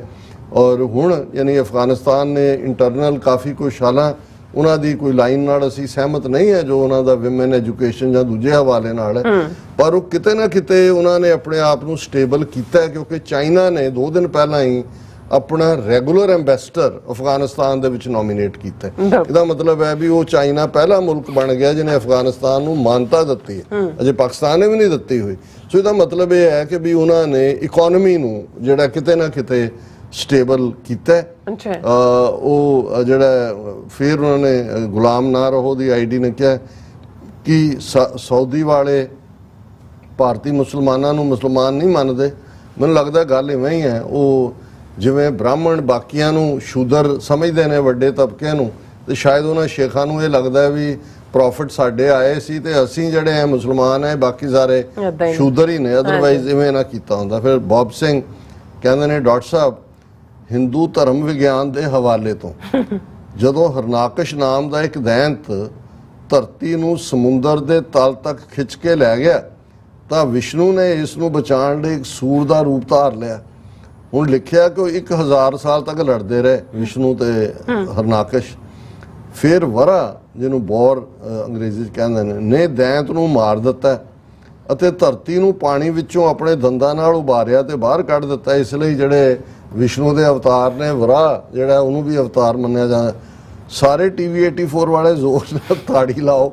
ਹੁਣ ਪੰਡਤ ਜੀ ਨੇ ਇਹ ਨਹੀਂ ਦੱਸਿਆ ਕਿ ਸਮੁੰਦਰ ਜੁਪੀਟਰ ਤੈ ਸੀ ਕਿ ਮਾਰਸ ਤੇ। ਸੋ ਕਹਿਣ ਦਾ ਭਾਵ ਹੈ ਕਿ ਇਹਨਾਂ ਦੀ ਮਨ ਘੜਤ ਬੇਤੁਕੀਆਂ ਕਹਾਣੀਆਂ ਹੁਣ ਜੱਗ ਦਾ ਹਾਸਾ ਬਣ ਰਹੀਆਂ ਨੇ। ਬਾਬਾ ਜੀ ਤੁਸੀਂ ਬਿਲਕੁਲ ਠੀਕ ਕਿਹਾ, ਪਰ ਮੈਂ ਇਹ ਸਮਝਦਾ ਹਾਂ ਵੀ ਤੁਸੀਂ ਦੇਖੋ ਵੀ ਇਹ ਆਪਣਾ ਇਸ ਕਿਸਮ ਦਾ ਗਪੌੜ ਵੀ ਪਰੋਸ ਕੇ ਵੇਚ ਰਹੇ ਨੇ ਜਿਹਨੂੰ ਇੱਕ ਵੱਡਾ ਤਬਕਾ ਖਰੀਦ ਰਿਹਾ। ਮੈਂ ਜਿੰਨੇ ਵੀ ਆਪਣੇ ਉੱਥੋਂ ਦੇ ਵਪਾਰੀ ਸਿੱਖ ਜਾਂ ਦੂਜੇ ਦੇਖਦਾ ਕਈ ਵਾਰੀ ਲਾਲ ਮੌਲੀ ਦਾ ਧਾਗਾ ਬੰਨਿਆ ਹੁੰਦਾ ਹੈ। ਬਹੁਤ ਸਾਰਿਆਂ ਦੇ ਤੁਹਾਨੂੰ ਬੈਕਗ੍ਰਾਉਂਡ ਜਦੋਂ ਇੰਟਰਵਿਊ ਦੇ ਰਹੇ ਪਿੱਛੇ ਗਣੇਸ਼ ਦੀ ਮੂਰਤੀ ਵੀ ਲੱਗੀ ਨੇ। ਸੋ ਉਹਨਾਂ ਨੇ ਪੋਲੀਟੀਕਲ ਪਾਵਰ ਦੇ ਜ਼ੋਰ ਨਾਲ ਵੀ ਔਰ ਮਿਸ ਇਨਫੋਰਮੇਸ਼ਨ ਕੈਂਪੇਨ ਨਾਲ ਵੀ ਆਪਣੇ ਝੂਠ ਨੂੰ ਵੀ ਕਦੇ ਯੋਗਾ ਦੇ ਨਾਂ ਥੱਲੇ ਵੇਚਿਆ, ਕਦੇ ਕੋਈ ਹੋਰ ਜਿਹੜੇ ਨੇ ਗਾਂਧੀ ਦੇ ਨਾਂ ਥੱਲੇ ਵੇਚਿਆ। ਔਰ ਦੀਪ ਸਿੰਘ ਕਹਿੰਦੇ ਨੇ ਕਿ ਵੀ Bob Singh ji cartoon network बिल्कुल ठीक है। और दीप सिंह उन्होंने आज़ाद पंजाब आज़ाद कश्मीर किया सब हाँ जी, बहुत बहुत शुक्रिया। सो व्यूअर्स को इत्थे लेने इजाजत। व्यूअर्स साडे प्रोग्राम दा समा इत्थे मुकदा। तुसीं अपनी राय ते सुझाव सानू भेजना भुलना साडे इस पते ते sos@tv84.tv ते ਅਸੀਂ ਆਪਣਾ ਪ੍ਰੋਗਰਾਮ ਲਾ ਕੇ ਫਿਰ ਦੁਬਾਰਾ ਤੁਹਾਡੇ ਸਾਹਮਣੇ ਹੋਵਾਂਗੇ। ਤਦ ਤੱਕ ਲਈ ਮੈਨੂੰ ਤੇ ਆਪਣਾ ਸੁਣਾ ਗਿਆ ਦੋ ਦੇਖਦੇ ਰਹੋ TV84 ਬੁਲਾ ਦਿਓ ਫਤਿਹ। ਵਾਹਿਗੁਰੂ ਜੀ ਕਾ ਖਾਲਸਾ ਵਾਹਿਗੁਰੂ ਜੀ ਕੀ ਫਤਿਹ। ਰੱਬ ਰਾਖਾ।